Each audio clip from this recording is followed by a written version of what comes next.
Hello and welcome back to Grade A Uncut channel.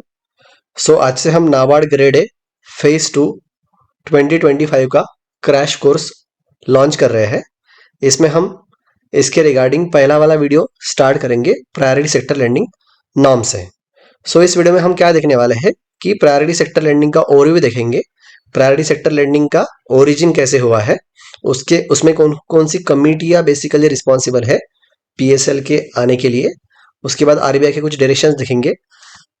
PSL norms bank के ऊपर basically mandatory होते हैं। अगर बैंक ये प्रायोरिटी सेक्टर लेंडिंग नॉर्म्स अगर मीट करता नहीं है तो उसके ऊपर क्या कॉन्सिक्वेंसेस या फिर क्या पेनल्टी होती है, मतलब जो आरआईडीएफ फंड होता है नाबार्ड का या फिर जो एससीडीएफ वाले फंड होते हैं, ये वाली चीजें हम देखेंगे।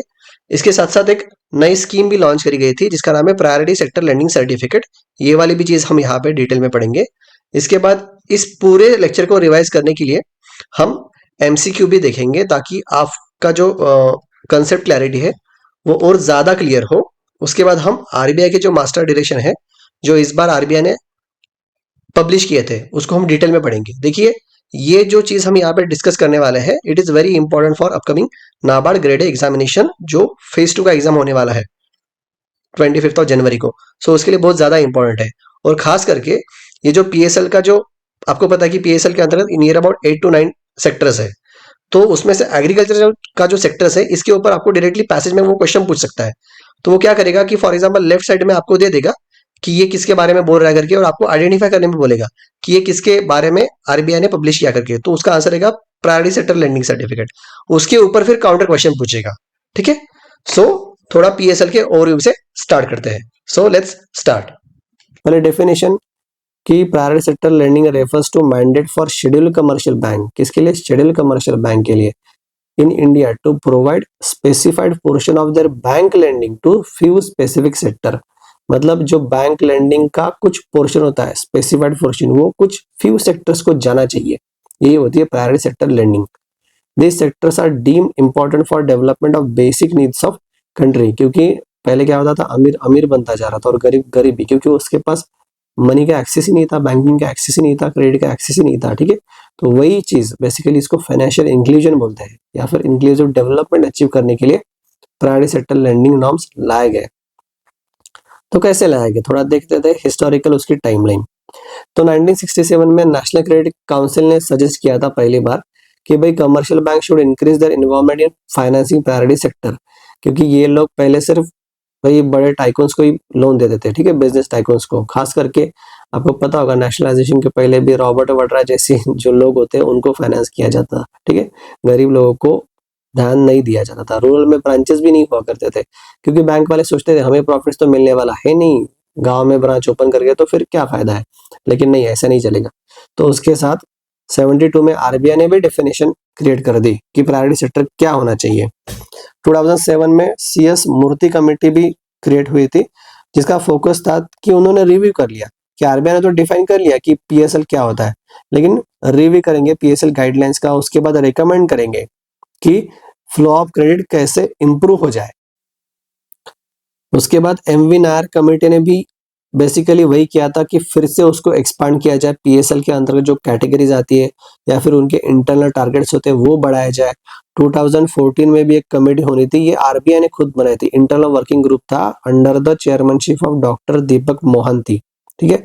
इन्होंने भी एग्जिस्टिंग पीएसएल फ्रेमवर्क के बारे में कुछ एडिशनल चीजें सजेस्ट की, जैसे टारगेट्स क्या होने चाहिए, उसको एक्सपांड करना चाहिए या नहीं चाहिए, वही दिए कि ब्रॉड डेफिनेशन होना चाहिए। जैसे फॉर एग्जांपल पहले पीएसएल में एग्रीकल्चर, एमएसएमई, एजुकेशन वगैरह आते थे, ठीक है। ये सोशल इंफ्रास्ट्रक्चर हो गया या फिर रिन्यूएबल एनर्जी, ये तो चीजें नई ऐड करी है ना बाद में, ठीक है। ये पहले नहीं हुआ करते थे, तो यही बोला गया है कि ब्रॉडर डेफिनेशन हो गई, टारगेट्स में एडजस्टमेंट हो गए फॉर फॉरेन बैंक्स, या फिर creation of PSL certification system, ये भी उन्होंने रिकमेंड किया था।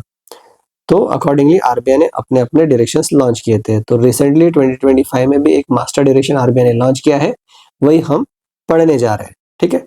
तो हमने बेसिक ब्रीफ ले लिया कि भाई बैंकों को उनके लोन पोर्टफोलियो का कुछ हिस्सा प्रायोरिटी सेक्टर्स में घुमाना होता है।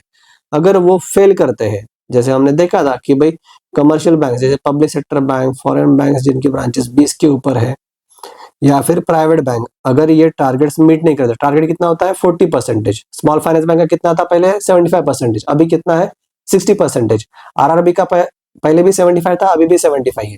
अर्बन कोऑपरेटिव बैंक के ऊपर भी ये लागू होता है, पहले उसका भी 75 था, उसका भी अभी 60 कर दिया गया है, ये अब कभी बाद में बढ़ेंगे।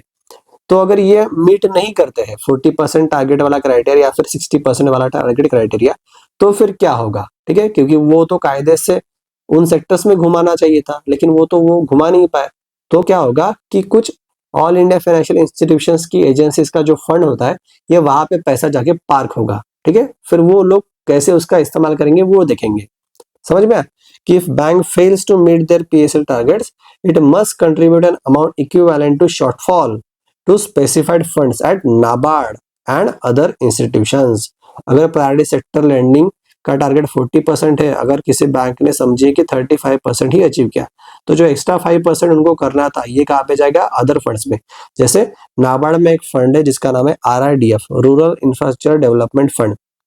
अगर आप गांव वाले एरिया में रहते हो तो देखना भाई कि कोई प्रोजेक्ट होता है, वहां पे नाबार्ड का RIDF लगा होगा, ठीक है, ऐसे बोर्ड लगा होता है कि ये नाबार्ड के RIDF के अंतर्गत फाइनेंस किया गया है। जैसे कि फॉर एग्जांपल वेटलैंड कंजर्वेशन के कुछ प्रोजेक्ट होते हैं, वैसे देखना आप, ठीक है, मैंने तो देखा है।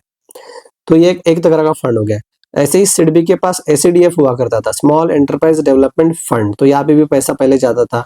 नया बजट में ये नया लॉन्च किया था UIDF, urban infrastructure development fund, की अर्बन में इंफ्रास्ट्रक्चर को डेवलप किया जाएगा। ये बजट 2023 में अनाउंस किया था। इसको कौन मैनेज करता है, तो नेशनल हाउसिंग बैंक मैनेज करता है। RIDF को कौन मैनेज करता है, तो नाबार्ड मैनेज करता है, ठीक है। तो नाबार्ड ग्रेडी का जो प्रिपरेशन करते हैं भाई, उनको याद रखना है। इंटरव्यू में मुझे पूछा था कि ये RIDF के अंतर्गत जो पैसा आता है वो एग्जैक्टली कहाँ पे चला जाता है, ठीक है। तो वो सोशल सेक्टर में या फिर रूरल कनेक्टिविटी में वो चले जाता है। नाबार्ड के एनुअल रिपोर्ट में डिटेल में देते हैं वो थोड़ा बाद में पढ़ेंगे। और ये जो अर्बन इंफ्रास्ट्रक्चर डेवलपमेंट फंड, ये मुंबई जैसे सिटी के लिए नहीं है भैया, ठीक है, ये Tier 2 सिटीज में इंफ्रास्ट्रक्चर प्रोजेक्ट्स को फंड करने के लिए यूज किया जाएगा। उसके बाद रूरल हाउसिंग फंड भी है, ये भी नेशनल हाउसिंग बैंक मैनेज करती है, ठीक है। तो ऐसे कुछ फंड्स होते हैं जहाँ पे अगर आप टारगेट्स मीट ना करते हो PSL का, तो वहां पैसा पार्क हो जाएगा और वहां पे फिर बाकी डेवलपमेंट एक्टिविटीज में इन्वॉल्व हो जाएगा। देखिए, इनको क्या करना था, PSL में पैसा घुमाना था, मतलब लोन में पैसा घुमाना था, तो उसके ऊपर बैंकों को तो भाई रेट ऑफ इंटरेस्ट मिला होता है ना, जैसे 8% हो गया, 9% हो गया, 10% हो गया, बराबर है।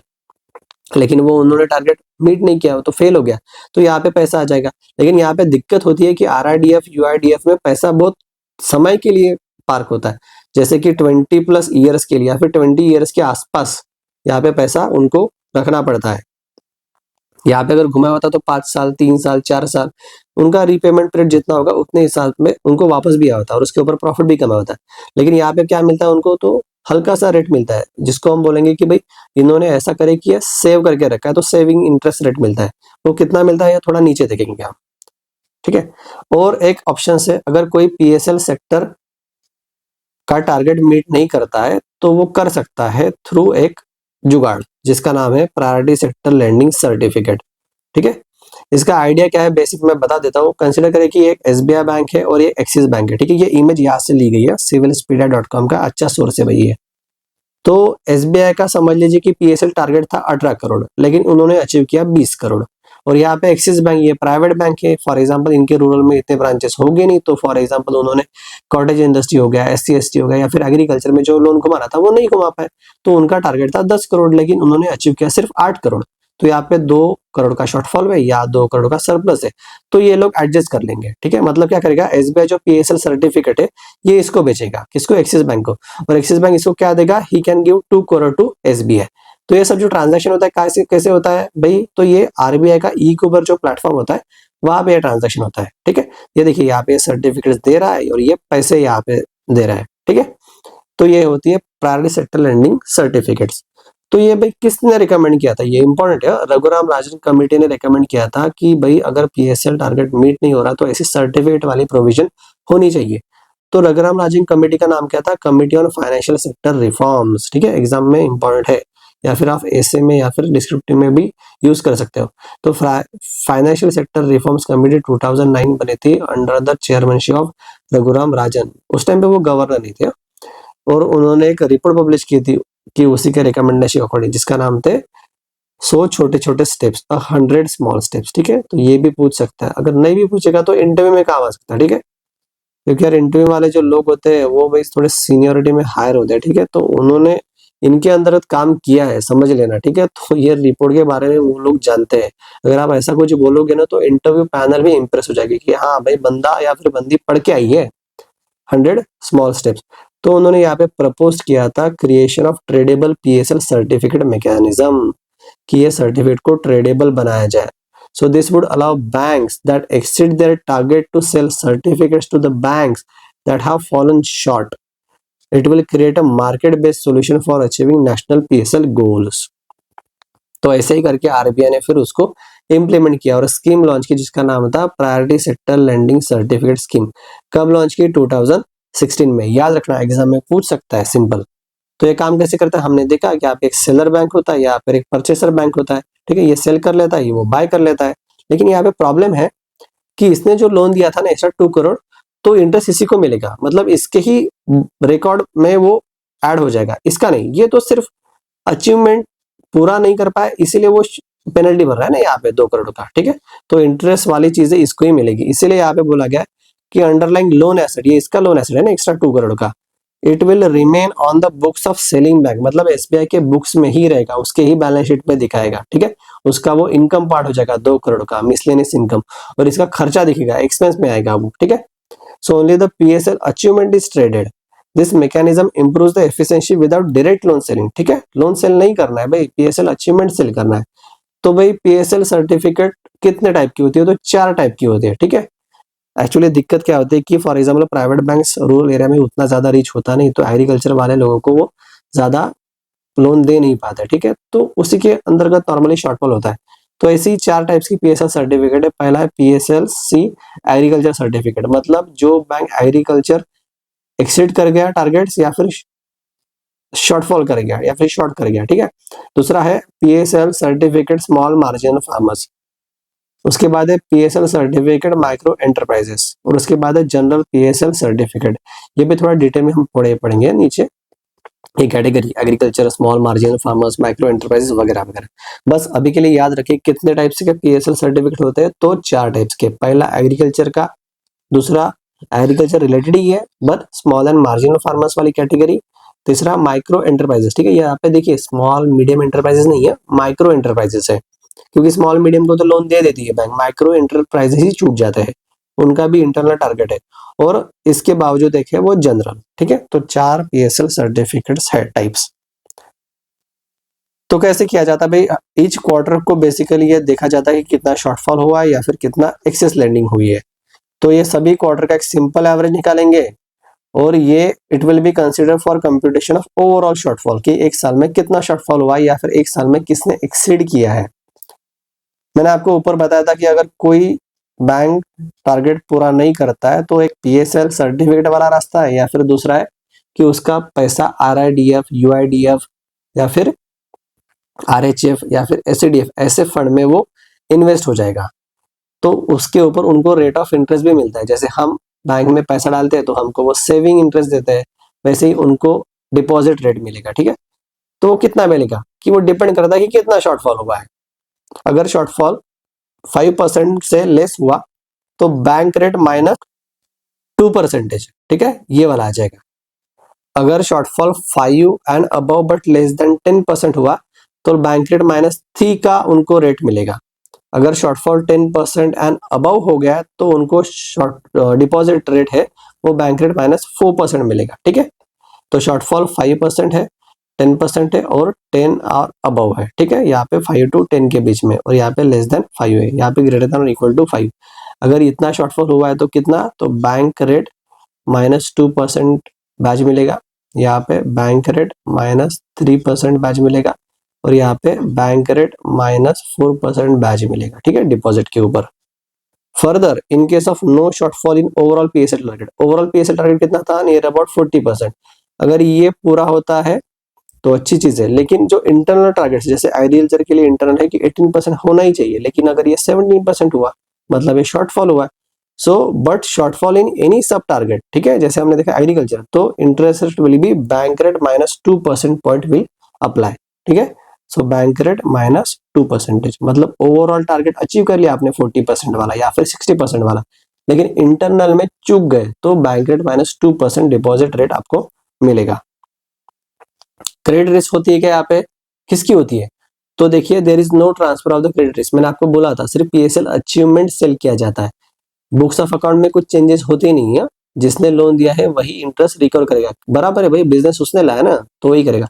सो इसीलिए बोला कि there is no transfer of credit risk अगर प्रायोरिटी सेक्टर लेंडिंग सर्टिफिकेट का ट्रेडर हो तो, मतलब बेचना चाहे तो। उसके बाद वो जो प्रायोरिटी सेक्टर लेंडिंग सर्टिफिकेट है उसकी एक एक्सपायरी डेट होती है और वो होती है ऑब्वियसली 31 मार्च, मतलब ईयर एंडिंग। अगर किसी ने ये ट्रेड 30 मार्च को भी किया है तो वो एक दिन के लिए वैलिड रहेगा, 31 के लिए, याद रखना। And will not be valid beyond the reporting date irrespective of date it was first sold. Lot size कितना होता है, मुझे पीएसएल सर्टिफिकेट 1 रुपया 2 रुपये में मिलेगा नहीं यार, मिनिमम 25 लाख का रहेगा और उसके मल्टीपल्स, मतलब 25 हो गया, 50 हो गया या फिर 75 हो गए, ऐसे में ही बिकेगा।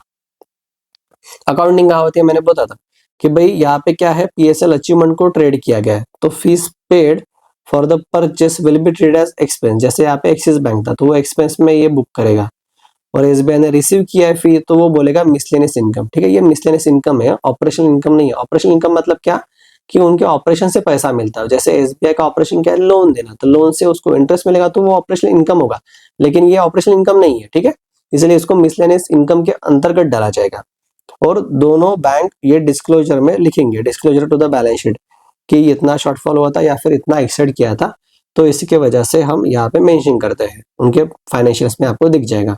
ठीक है, सो ये हमने थोड़ा ब्रीफ जान लिया कि प्रायोरिटी सेक्टर लेंडिंग क्या होता है, प्रायोरिटी सेक्टर लेंडिंग सर्टिफिकेट्स क्या होता है, स्मॉल फाइनेंस बैंक का अभी क्या रिव्यू हुआ है, 75% से 60% हुआ है। ठीक है, तो ये सब चीजें हमने देखी, रिस्पेक्टिव कमिटीज में देखी।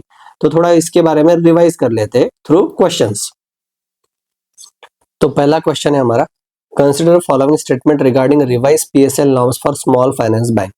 The overall PSL target of small finance bank has been reduce. बराबर है, पहले था 75%, अभी हो गया 60%, तो ये ओवरऑल था, तो ये राइट। दूसरा, flexible component that small finance bank can direct to any PSL sub target has been increase. नहीं भाई, ये इंक्रीज नहीं हुआ है, ये क्या हुआ, डिक्रीज हुआ है ना। ये हमने देखा था 75 का इंटर क्लासिफिकेशन कितना था, 40, और उसके बाद था 35। तो अब ये जाके कितना हुआ है, 75 का 60 हो गया है, ये 40 तो सेम ही रह गया है, लेकिन ये 35 का 20 हो गया है। ठीक है, तो ये डिक्रीज हुआ है 15 से, और ये बोल रहा है इंक्रीज, तो ये रॉन्ग स्टेटमेंट है। उसके बाद, mandatory component that must follow extend सब टारगेट रिमेन्स अनचेंज। यही तो मैंडेटरी कंपोनेंट है। ठीक है, 40, तो ये 40 का 40 है, तो इट रिमेन्स अनचेंज, तो ये राइट है।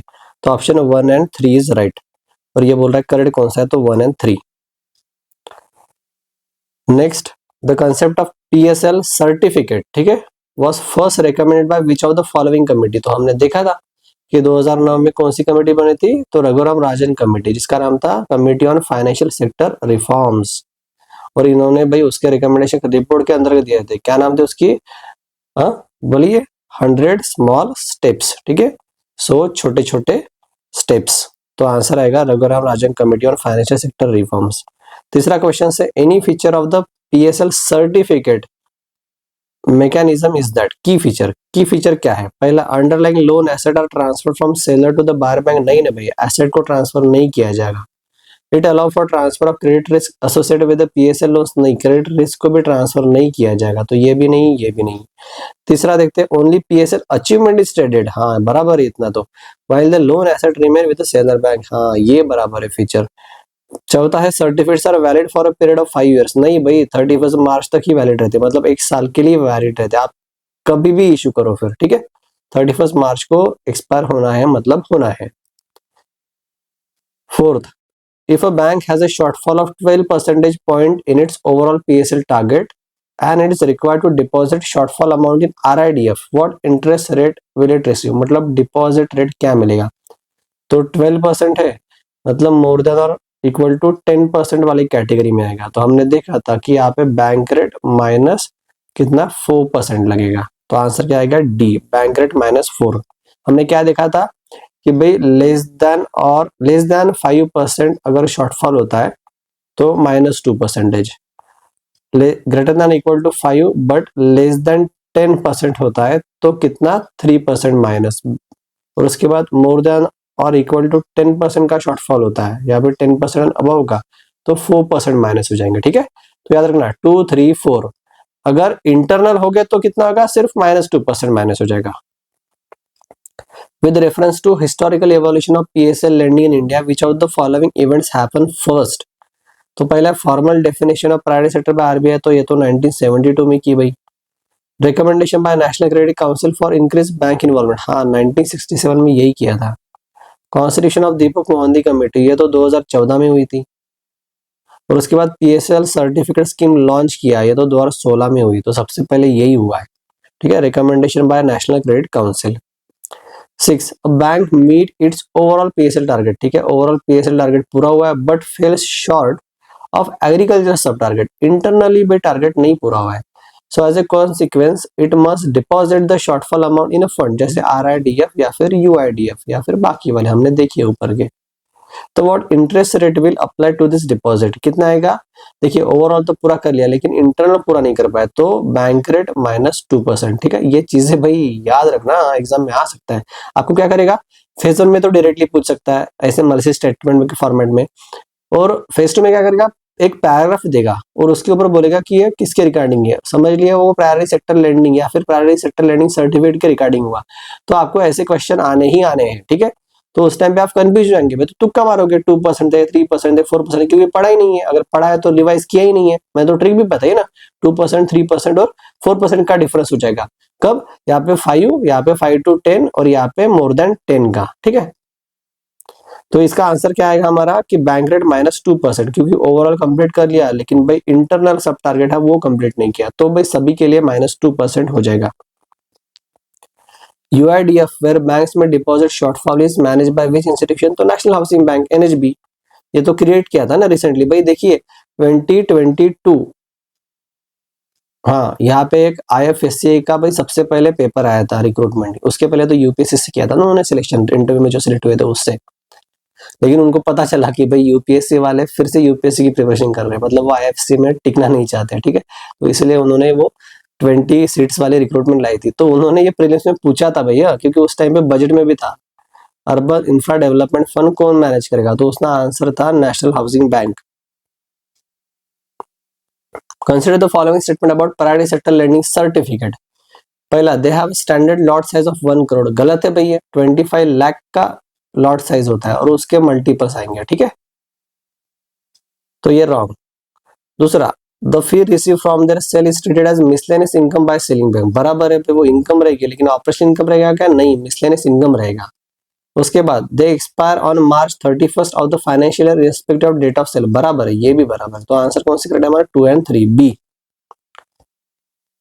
The revised PSL norms for small finance banks effective from financial year 25-26 have been issued by RBI under the authority of which section of Banking Regulation Act? तो section 22(1) के अंतर्गत ये review किया गया, ठीक है, 75 से 60% लाया गया, याद रखना भाई ये सेक्शन एग्जाम में पूछता है section. The primary problem that PSLC mechanism sought to address as opposed to the traditional fund deposit route of PSL shortfall was, तो प्रॉब्लम क्या था, मैंने बोला था कि पीएसएल टारगेट मीट नहीं हो रहा है तो पीएसएलसी करिए, अगर वो भी नहीं हो रहा है तो आपका फंड पार्क हो जाएगा, कहाँ पे, नाबार्ड जैसी संस्था के आरआईडीएफ फंड में। लेकिन दिक्कत यही थी कि वो लॉन्ग टर्म के लिए पार्क रहता है ना, इसलिए long term locking up of the bank in deposit with entities like NABARD, तो ये इसका आंसर रहेगा, ठीक है। चलिए पढ़ते हैं मास्टर डायरेक्शंस। इसका पूरा नाम क्या है, RBI PSL targets and classification directions 2025। कब इशू किए गए थे, तो मार्च 24 2025 में इशू किए गए थे। पहले कब इशू किए थे, इससे पहले तो 4 सितंबर 2020 को, मतलब अभी नियर अबाउट 5 साल हो रहे कि इसको रिवाइज किया गया है, ठीक है। तो ये मास्टर डायरेक्शन कब से लागू हो जाएंगे, तो भाई लागू हो गए 1 अप्रैल 2025 से ही लागू हो गए। इसके ऊपर भी क्वेश्चन पूछ सकता है, 1 अप्रैल 2025 से लागू हो गए। किसके ऊपर लागू हो गए, मतलब एप्लीकेबिलिटी क्या है, तो कमर्शियल बैंक के ऊपर लागू हो गए, मतलब public sector bank, private sector bank, foreign banks, उसके साथ साथ आरआरबी के ऊपर भी ये लागू है, स्मॉल फाइनेंस बैंक के ऊपर भी लागू है। यही तो करंट अफेयर देखा भाई 75 से लेकर 60, बराबर पिछले वीडियो में, और लोकल एरिया बैंक के ऊपर भी लागू होगा। इसके साथ साथ अर्बन कोऑपरेटिव बैंक के ऊपर भी लागू है, yes, primary urban cooperative bank, other than, लेकिन कौन से नहीं, तो सैलरी अर्नर्स कोऑपरेटिव बैंक रहते, इनके ऊपर पीएसएल नॉर्म्स अप्लाई होंगे नहीं, ठीक है।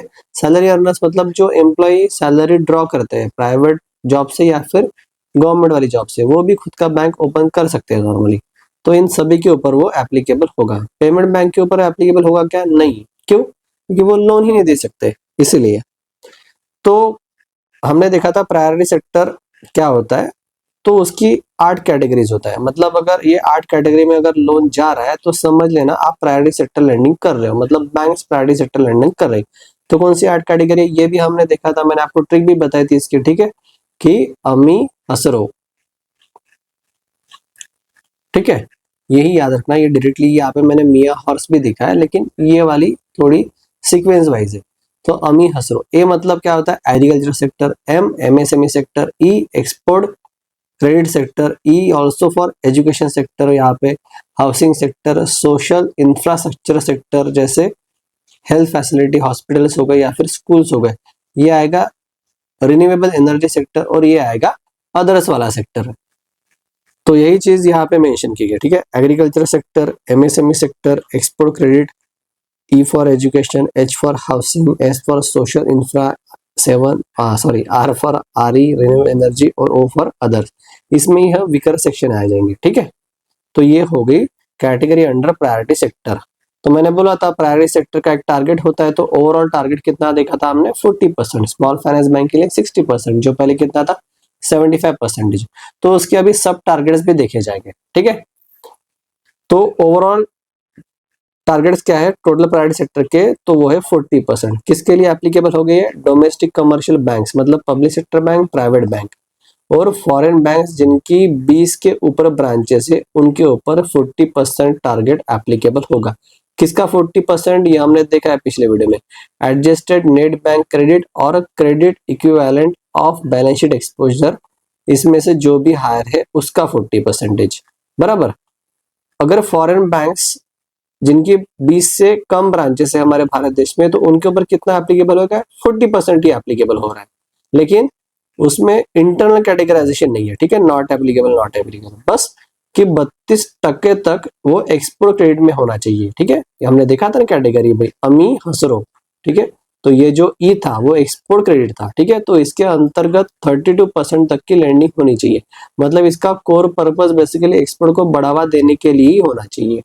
अगर आरआरबी है तो इनको कितना टारगेट है? 75% का टोटल प्रायोरिटी सेक्टर टारगेट है।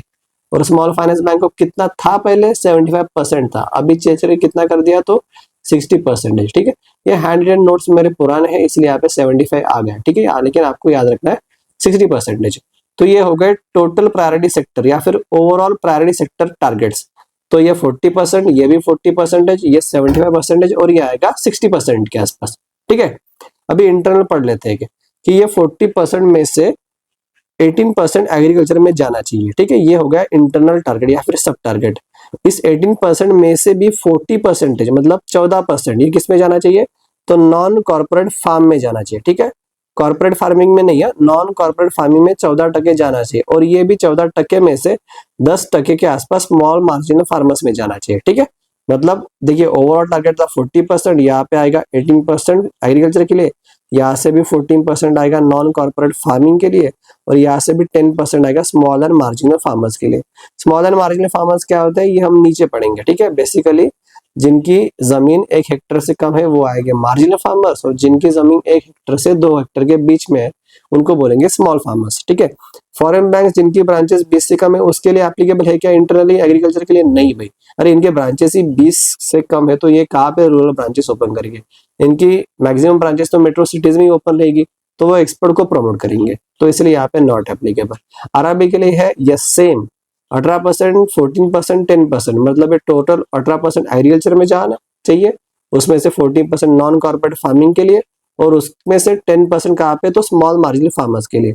स्मॉल फाइनेंस बैंक में भी सेम है, ठीक है, 18, 14, 10, 18, 14, 10। तो एग्रीकल्चर के लिए याद रखना है 18, 14, 10। माइक्रो एंटरप्राइजेस के इस 40% का 755% ये माइक्रो एंटरप्राइजेस के लिए लोन में घूमना चाहिए, ठीक है। माइक्रो एंटरप्राइजेस मतलब आपको पता है डेफिनेशन के अकॉर्डिंग, ठीक है, सेल्स टर्नओवर और उसके investment in plant and machinery के हिसाब से इनका डेफिनेशन है, ये भी हम डिटेल में पढ़ेंगे, ठीक है, आने वाले लेक्चर्स में। तो 7.5% यहाँ पे टारगेट, इनका टारगेट है ही नहीं, नॉट एप्लीकेबल। यहाँ पे भी 7.5% और यहाँ पे भी 7.5% है, ठीक है। तो माइक्रो एंटरप्राइज भी सेम ही है, ठीक है, 7.5, 7.5 और 7.5। अभी हमने देखा था कैटेगरी अमी हसरो, वो मतलब अदर्स, अदर्स मतलब थोड़ा वीकर सेक्शन, तो इसमें कितना पैसा जाना चाहिए, इस 40% का 12% जाना चाहिए यहाँ पे तो अप्लीकेबल है नहीं, लेकिन यहाँ पे देखिए आरआरबी के लिए थोड़ा ज्यादा है, 15% वीकर सेक्शन में जाना चाहिए, और यहाँ पे सेम है 12% वीकर सेक्शन में जाना चाहिए, ठीक है। तो ये 12, यहाँ पे 15, यहाँ पे 12%, ठीक है। तो ये हो गया इंटरनल क्लासिफिकेशन। फिर से एक बार देख लेते हैं, टोटल कितना है, 40%, 40%, 75% और ये 60%। यहाँ पे एग्रीकल्चर में 18%, 14%, 10%, 18%, 14%, 10%, 18%, 14%, 10%, मतलब ये सेम आए। माइक्रो एंटरप्राइजेस में 7.5%, 7.5% और 7.5%, ये भी सेम है। वीकर सेक्शन में यहाँ पे देखिए 12%, यहाँ पे भी 12% स्मॉल फाइनेंस बैंक में, लेकिन आरआरबी के लिए थोड़ा ज्यादा है 15%, ठीक है। तो ये इंटरनल कैटेगराइजेशन आपको याद रखना है, एग्जाम में क्वेश्चन पूछेगा इसके ऊपर। तो हमने ऊपर पढ़ लिया commercial banks, public sector bank, private sector bank, foreign banks, मतलब 20 के ऊपर ब्रांचेस, 20 के नीचे ब्रांचेस, उसके साथ साथ आरआरबी, रीजनल रूरल बैंक्स और स्मॉल फाइनेंस बैंक। अभी हम पढ़ेंगे अर्बन कोऑपरेटिव बैंक का कैटेगराइजेशन। तो इनके ऊपर भी ओवरऑल प्रायोरिटी सेक्टर टारगेट कितना है, 60%, मतलब उनके लोन पोर्टफोलियो का 60% पीएसएल में जाना चाहिए। उसमें 7.5% माइक्रो एंटरप्राइज को जाएगा और उसमें 12% वीकर सेक्शन को जाएगा, ठीक है।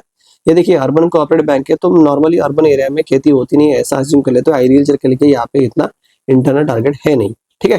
तो याद रखिए इनका काम है माइक्रो एंटरप्राइजेस और वीकर सेक्शंस को लेंडिंग देना। अभी थोड़ा रीजनल डिस्पैरिटी के बारे में देख ले। देखिए मैं आपको एग्जांपल बता दूं कि ये महाराष्ट्र स्टेट समझिए, ये स्टेट में नियर अबाउट 36 जिले हैं, ठीक है, 36 डिस्ट्रिक्ट्स आर देयर।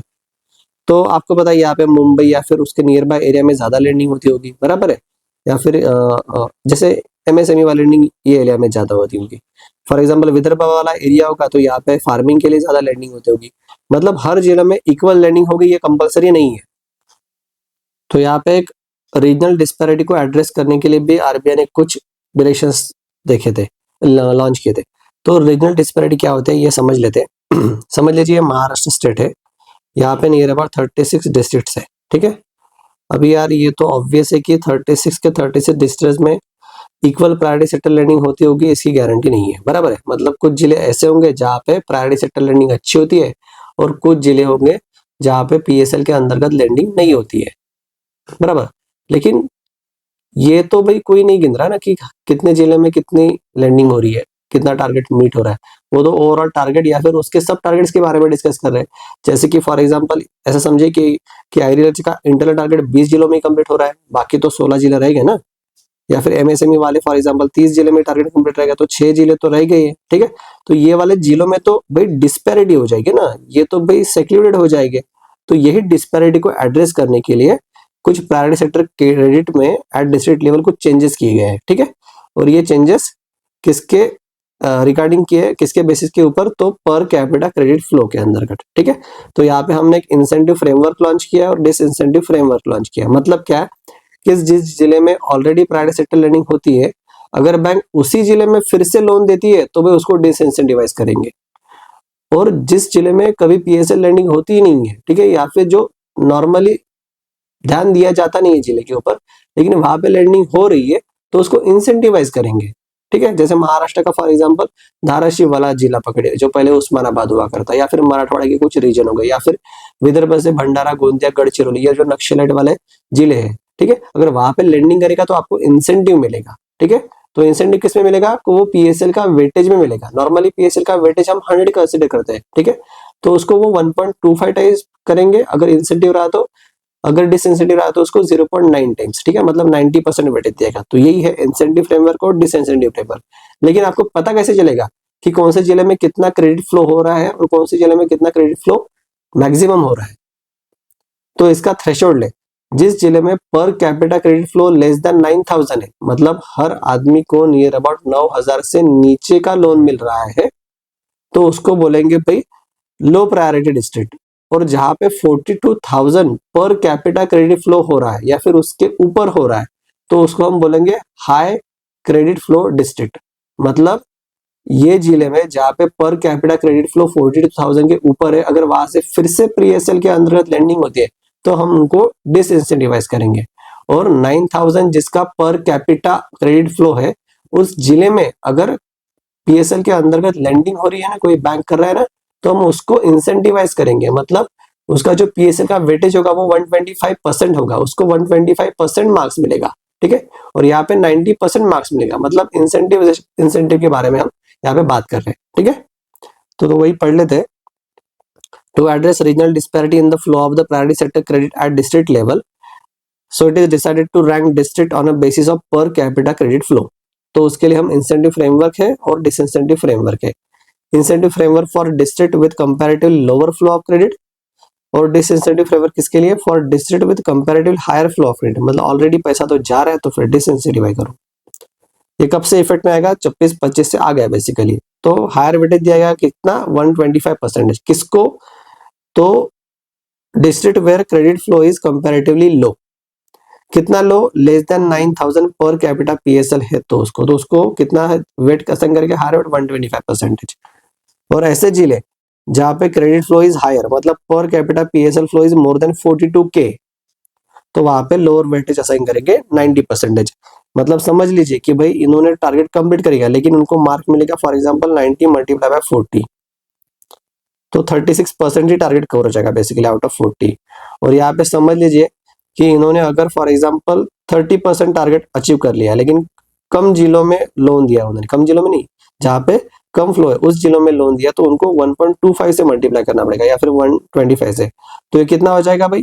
ठीक है, ये बेसिकली 5/4 ही हो जाएगा, ठीक है। इसको मल्टीप्लाई करेंगे तो ये 30% के अलावा उसको मार्क मिलेगा नियर अबाउट 32 के आसपास मार्क मिलेगा, ठीक है। कैलकुलेशन कर लेना, बस इनको ज्यादा मार्क्स मिलेंगे, इनको कम मार्क्स मिलेंगे। तो यही है हमारा इंसेंटिव और डिसइंसेंटिव फ्रेमवर्क। तो हम अभी डिटेल में पढ़ते हैं कि इंटरनल जो हमने सब टारगेट्स देखे हैं एग्रीकल्चर का, या फिर जो 8 कैटेगरीज देखे थे ना अमी हसरो वाले, ठीक है, तो उसके बारे में हम थोड़ा डिटेल में पढ़ लेते हैं। तो मैंने आपको बोला था कि प्रायोरिटी सेक्टर के अंतर्गत 8 कैटेगरीज है, बराबर। हमने कैसे याद रखा था? अमी हसरो। तो इसमें से ये वाली कैटेगरी एग्रीकल्चर वाली कैटेगरी और उसके बाद एमएसएमई वाली कैटेगरी, इसके बारे में हम थोड़ा डिटेल में पढ़ेंगे। इसके बाद इसके क्वेश्चंस देखेंगे, ठीक है, for a purpose of revision. तो एग्रीकल्चर में क्या आता है भाई? 3 चीजें आती है। पहले फार्म क्रेडिट, ठीक है, मतलब फार्मिंग करने के लिए पैसा। दूसरा आएगा एग्रीकल्चर इंफ्रास्ट्रक्चर डेवलप करने के लिए पैसा, ये भी पीएसएल में ऐड हो जाएगा। और तीसरा आ जाएगा एंसिलरी सर्विसेज में, मतलब अलाइड सर्विसेज में, इसके लिए भी लोन देना वो पीएसएल में गिना जाएगा, ठीक है। तो फार्म क्रेडिट मतलब सिर्फ खेती करने के लिए नहीं, बाकी चीजें भी है, एग्रीकल्चर इंफ्रास्ट्रक्चर भी है और एंसिलरी सर्विसेज भी है। तो थोड़ा देख लेते हैं। अभी एग्रीकल्चर कौन करता है? तो ऑब्वियसली फार्मर करता है, लेकिन कंपनी भी करती है। तो हमारे पास फार्म क्रेडिट रहेगा और यहाँ पे कॉर्पोरेट वाला क्रेडिट यहाँ पे रहेगा और नॉन कॉर्पोरेट वाला यहाँ पे, ठीक है। तो थोड़ा नॉन कॉर्पोरेट वाला देते हैं कि कौन कौन एलिजिबल है पीएसएल के अंतर्गत। तो इंडिविजुअल फार्मर्स को लोन दे सकते हो आप, यस दे सकते हो। सेल्फ हेल्प ग्रुप और जॉइंट लायबिलिटी ग्रुप को लोन दे सकते हो बैंक वाले, यस। प्रोप्राइटरशिप फर्म्स होगी, उसका खुद का मतलब वो खुद मालिक होगा तो दे सकते हैं। क्रॉप लोन के लिए दे सकते हैं, ठीक है, जैसे आरआरबी में नॉर्मली क्रॉप लोन के लिए दिया जाता है। उसके बाद for purchase of agriculture implement, जैसे मुझे ट्रैक्टर खरीदना है या फिर कुछ मशीनरीज खरीदनी है, बराबर है, वखर नांगर वाली चीजें खरीदनी है, तो उसके लिए भी मुझे लोन मिलेगा और वो पीएसएल में गिना जाएगा, पीएसएल के टारगेट में आ जाएगा। उसके बाद प्री हार्वेस्ट या फिर पोस्ट हार्वेस्ट के लिए मुझे अगर लोन चाहिए तो वो भी मिल जाएगा। प्री हार्वेस्ट मतलब अनाज उगने के पहले वाला, और अनाज उगने के बाद जो चीजें होती है उसको बोलेंगे पोस्ट हार्वेस्ट। इसके बाद किसान क्रेडिट कार्ड के अंतर्गत जो वर्किंग कैपिटल लिमिट मिलती है वो भी पीएसएल के अंतर्गत आएगी। डिस्ट्रेस फार्मर्स इनडेटेड टू नील, ठीक है, तो ये जो डिस्ट्रेस फार्मर्स है जो मनी लेंडर से पैसा लेता है, ये उसको अगर लोन दिया जाएगा तो वो भी किसमें आएगा? पीएसएल के अंतर्गत आएगा। फॉर एग्जांपल समझिए कि डिस्ट्रेस फार्मर्स ने मनी लेंडर से लोन लिया है, साहूकार से, तो बैंक क्या करेगी? साहूकार को पूरा पैसा दे देगी, रीपे करेगी, उसका जो डेट है वो नील कर देगी। तो जितना पैसा दिया वो पैसा भी किसमें आएगा? पीएसएल में गिना जाएगा। स्मॉल एंड मार्जिनल फार्मर्स को भी पैसा दिया जाता है, वो भी पीएसएल में आएगा for purchase of land for agriculture, ठीक है। अगर उसको खेती करनी है, उसके लिए पास लैंड नहीं है, अगर लैंड खरीदना है तो उसके लिए भी लोन दिया जाएगा और वो लोन पीएसएल के अंतर्गत कंसिडर किया जाएगा। उसके बाद loan against plays and hypothecation of agriculture produce, ठीक है, इंक्लूडिंग वेयर हाउस रिसिट। अगर फॉर एग्जांपल मेरे यहाँ पे धान की खेती होती है, धान हो गया, हार्वेस्ट हो गया, मैंने एक वेयर हाउस में वो जमा कर लिया, मुझे क्या मिलेगा, वेयर हाउस रिसिट मिलेगा। तो उसके ऊपर भी मैं लोन ले सकता हूँ, मैं बैंक को दिखा दिखा देखिए भाई इतने रुपए का माल मेरा गोडाउन में पड़ा है, तो मुझे इतने इतने अमाउंट का लोन मिल सकता है क्या। तो बैंक बोले कि हाँ आ जाइए भाई, हमारा पीएसएल कोटा कंप्लीट करने में भी मदद हो जाएगी। तो कितना लोन मिल सकता है, ठीक है, अप टू 90 लाख का लोन मिल सकता है अगर आपके पास नेगोशिएबल वेयर हाउसिंग रिसिट या फिर इलेक्ट्रॉनिक फॉर्मेट में होगी, तो उसके ऊपर मैक्सिमम 90 लाख तक का लोन मिल सकता है। और ये लोन कितने टाइम के लिए, तो नॉट मोर देन 12 मंथ्स, मतलब 1 साल के लिए ही आपको लोन मिलेगा, क्योंकि भाई वो एग्रीकल्चर प्रोड्यूस की गारंटी है नहीं ना, वो खराब हो सकता है या फिर कोई इसका डिवैल्यूएशन हो सकता है, कुछ भी चीजें हो सकती है, ठीक है। अगर आपके पास नेगोशिएबल वेयर हाउस वाली रिसिट होती नहीं या फिर अदर रिसिट होती है, ठीक है, इसके बावजूद वाली, तो आपको 60 लाख तक का लोन मिल सकता है, ये भी पीएसएल के अंतर्गत गिना जाएगा। उसके बाद किसके लिए लोन मिलेगा, for installation of stand alone solar agriculture pump, ठीक है, मेरे अगर खेती में कोई कुआं है, उसका पानी निकालने के लिए मुझे सोलर पंप लगाना है, तो उसके लिए भी मुझे लोन मिल सकता है पीएसएल के अंतर्गत। इसके साथ साथ for solarization of grid connected agriculture pump, ठीक है, सोलराइजेशन करना है फॉर एग्जांपल मुझे उसका, तो उसके लिए भी लोन मिल सकता है। इसके साथ for installation of solar power plant on barren और फैलो लैंड, जैसे मेरे पास जमीन है लेकिन अभी कुछ उगता नहीं है, मेरे पापा मम्मी फॉर एग्जांपल अभी बूढ़े हो गए, उनसे जमता नहीं है, तो वो खाली है, तो खाली लैंड पड़ी है, तो उसका यूटिलाइज करो कैसे, तो पीएम कुसुम नाम की स्कीम है, ठीक है, जो सोलर प्लांट वहां पे लगवाने के लिए हेल्प करती है। तो इसके लिए अगर लोन लेना है तो वो भी पीएसएल के अंतर्गत आएगा। तो ये हमने चीज पढ़ ली फार्म क्रेडिट, लेकिन पर्टिकुलरली नॉन कॉर्पोरेट फार्मिंग के बारे में, ठीक है। तो यहाँ तक मैक्सिमम कितने तक का लोन दे सकते हैं, अप टू 90 लाख का, और यहाँ पे अप टू 60 लाख का फार्म क्रेडिट। लेकिन अभी देखेंगे कॉर्पोरेट वाले, मतलब कंपनी वाले लोग, ठीक है, फार्मर प्रोड्यूसर ऑर्गेनाइजेशंस हो गए, या फिर फार्मर प्रोड्यूसर कंपनी हो गई, ठीक है, या फिर कोई पार्टनरशिप फर्म्स या फिर कोई कोऑपरेटिव्स हो गए, इनको अगर लोन चाहिए, क्योंकि ये भी लार्ज स्केल पे खेती करते हैं। फॉर एग्जाम्पल आप देखिए जियो मार्ट हो गया या फिर डी मार्ट हो गया, यहाँ पे इनके सब्जियां आती है, वो कहाँ से आती है, वो इन्हीं फार्मर से कॉन्टेक्ट किया जाता है, ठीक है। सो ये कंपनीज होती है जो डी मार्ट या फिर जियो मार्ट को, या फिर बिग बाजार, या फिर आप ये देखते हो सकते हो बिग बास्केट, इनको सप्लाई करती है, ठीक है, इसलिए तो उनको सस्ते में मिलता है, और वो डिलीवरी के नाम के हिसाब से हमसे बेसिकली प्रॉफिट कमा लेते हैं। तो ये होती है बेसिकली कॉर्पोरेट फार्मिंग। तो इनको कितना लोन मिल सकता है, अप टू 4 करोड़ मिलेगा पर बोरोविंग एंटिटी, ठीक है। तो अप टू 4 करोड़ तक का लोन ये पीएसएल के अंतर्गत गिना जाएगा। उसके साथ 4 करोड़ का लोन मिलेगा वेयर हाउसिंग रिसिप्ट में, जैसे हमने यहाँ पे देखा था सेम यहाँ पे, बस यहाँ पे वेयर हाउस में कौन माल ला रहा था अपना, तो किसान ला रहा था, यहाँ पे किसान की कंपनी लाएगी, ठीक है। तो नेगोशिएबल वेयर हाउसिंग रिसिप्ट या फिर इलेक्ट्रॉनिक रिसिप्ट, इसके अंतर्गत 4 करोड़ तक का लोन मिल सकता है, और ये लोन कितने पीरियड के लिए रहेगा, तो नॉट मोर देन 12 मंथ्स, मतलब 1 साल के अंतर्गत चुकाना है। अगर एनडब्ल्यूआर की रिसिप्ट नहीं होगी, उसके इससे अलग रिसिप्ट होगी, तो कितना लोन मिल सकता है, अप टू 2.5 सीआर के आसपास। और फार्मर प्रोड्यूसर ऑर्गेनाइजेशन या फिर फार्मर प्रोड्यूसर कंपनी, इनको near about up to 10 CR तक का लोन मिल सकता है, ठीक है। तो ये कॉर्पोरेट फार्मिंग के लिए कितना लोन मिलेगा, 4 करोड़ मिलेगा पर borrowing entity, negotiable warehouse receipt के अंतर्गत 4 करोड़ तक का लोन मिलेगा, वो रिसिट छोड़ के दूसरी रिसिट है तो 2.5 सीआर तक का लोन मिलेगा। और यहाँ पे एफपीओ या फिर एफपीसी को, फार्मर प्रोड्यूसर कंपनी को, नियर अबाउट 10 करोड़ के आसपास लोन मिल सकता है। तो ये सभी के सभी लोग किस में गिने जाएंगे, प्रायोरिटी सेक्टर लेंडिंग में, उनका टारगेट कंप्लीट होने में मदद करेगा। देखिए हमने पहले भी देखा था कि urban cooperative banks they are not permitted to lend to cooperative of the farmers, ठीक है, वो फार्मर्स के कोऑपरेटिव को दे नहीं सकते, ये खुद ही कोऑपरेटिव बैंक है ना। अभी हमने फार्म क्रेडिट देख लिया, अभी देख लेते हैं एग्रीकल्चर इंफ्रास्ट्रक्चर, ठीक है। तो यहाँ तक 100 करोड़ तक का लोन मिल सकता है पर बोरोवर, याद रखना भाई ये अमाउंट, ठीक है, अप टू 100 करोड़ तक का लोन, ये पीएसएल का टारगेट अचीव करने के लिए एक्चुअली हेल्प करता है। तो एग्री इंफ्रास्ट्रक्चर मतलब क्या होता है, स्टोरेज फैसिलिटी कंस्ट्रक्ट करना, जैसे वेयर हाउस कंस्ट्रक्ट करना है, क्योंकि देखिए हार्वेस्ट के बाद वो जो अनाज होता है उसको भी स्टोर करना है, अगर स्टोर करने की फैसिलिटी नहीं होगी तो उसके बाद तो बारिश आती है, मानसून में अनाज सड़ जाएगा, एक तरफ हम फूड सिक्योरिटी की बात करते हैं, यहाँ पे फूड वेस्टेज हो जाएगा, तो अच्छा नहीं, इसीलिए लोन ले लो, वेयर हाउस बना लो, ठीक है। तो स्टोरेज फैसिलिटी, मार्केट यार्ड्स बनाना हो तो लोन मिलेगा, गोडाउन्स बनाना या फिर साइलोज बनाने, साइलोज मतलब बड़े बड़े अनाज भंडार होते हैं, ठीक है, वो बड़े बर्तन जैसे कुछ चीजें होती है, ठीक है, जहाँ पे आप अनाज स्टोर करके रख सकते हो, ठीक है, ताकि एक्सट्रीम वेदर कंडीशन से बचा जाए। कोल्ड स्टोरेज यूनिट्स हो गया, कोल्ड स्टोरेज चेन्स हो गया, ये भी बना सकते हो आप लोन लेके। उसके साथ सॉइल कंजर्वेशन के लिए भी लोन मिलेगा, वाटरशेड डेवलपमेंट के लिए भी लोन मिलेगा। वाटरशेड मतलब क्या होता है, बेसिकली समझ लीजिए कि ये एक जमीन का एरिया है, ठीक है, यहाँ पे पानी है ही नहीं, लेकिन अगर किसी इंजीनियर फॉर एग्जांपल यहाँ पे पानी ढूंढ लिया, अगर यहाँ से पानी वो सोर्स करके यहाँ से स्ट्रीम बना रहा है, यहाँ से स्ट्रीम बना रहा है, ये वाले गांव में ला रहा है, ये वाले गांव में ला रहा है, तो ये आसपास का पूरा जो एरिया है ना, ये बेसिकली वाटर के अंतर्गत आएगा, तो उसके शेड में आ जाएगा, ठीक है। इसलिए उसको बोला है वाटर शेड, क्योंकि ये वाटर के शेड में आ रहा है, मतलब पहले सूखा हुआ करता था, लेकिन अभी यहाँ पे पानी आने की वजह से वो सुपीक बन गया है, ठीक है। तो अगर ये डेवलपमेंट करनी है ना, तो इसके लिए भी लोन मिलेगा, और ये किसके अंतर्गत, तो एग्रीकल्चर इंफ्रास्ट्रक्चर के अंतर्गत। प्लांट टिश्यू कल्चर के अंतर्गत भी लोन मिलेगा, एग्रीकल्चर बायोटेक्नोलॉजी वाले प्रोजेक्ट हो, सीड प्रोडक्शन करना हो, जैसे ब्रीडर सीड्स हो गया, ठीक है, प्रोजेनेट सीड्स हो गए, या फिर सर्टिफाइड सीड्स हो गए, ये इसके लिए भी लोन मिलेगा। बायो फर्टिलाइजर बनाना है, बायो पेस्टिसाइड बनाना है, वर्मी कंपोस्टिंग के लिए भी लोन मिलेगा, ठीक है। याद रखिए भाई, केमिकल फर्टिलाइजर्स बनाने के लिए लोन नहीं मिल रहा है, मिलेगा, लेकिन वो पीएसएल के अंतर्गत नहीं आएगा, ये बायो वाला है।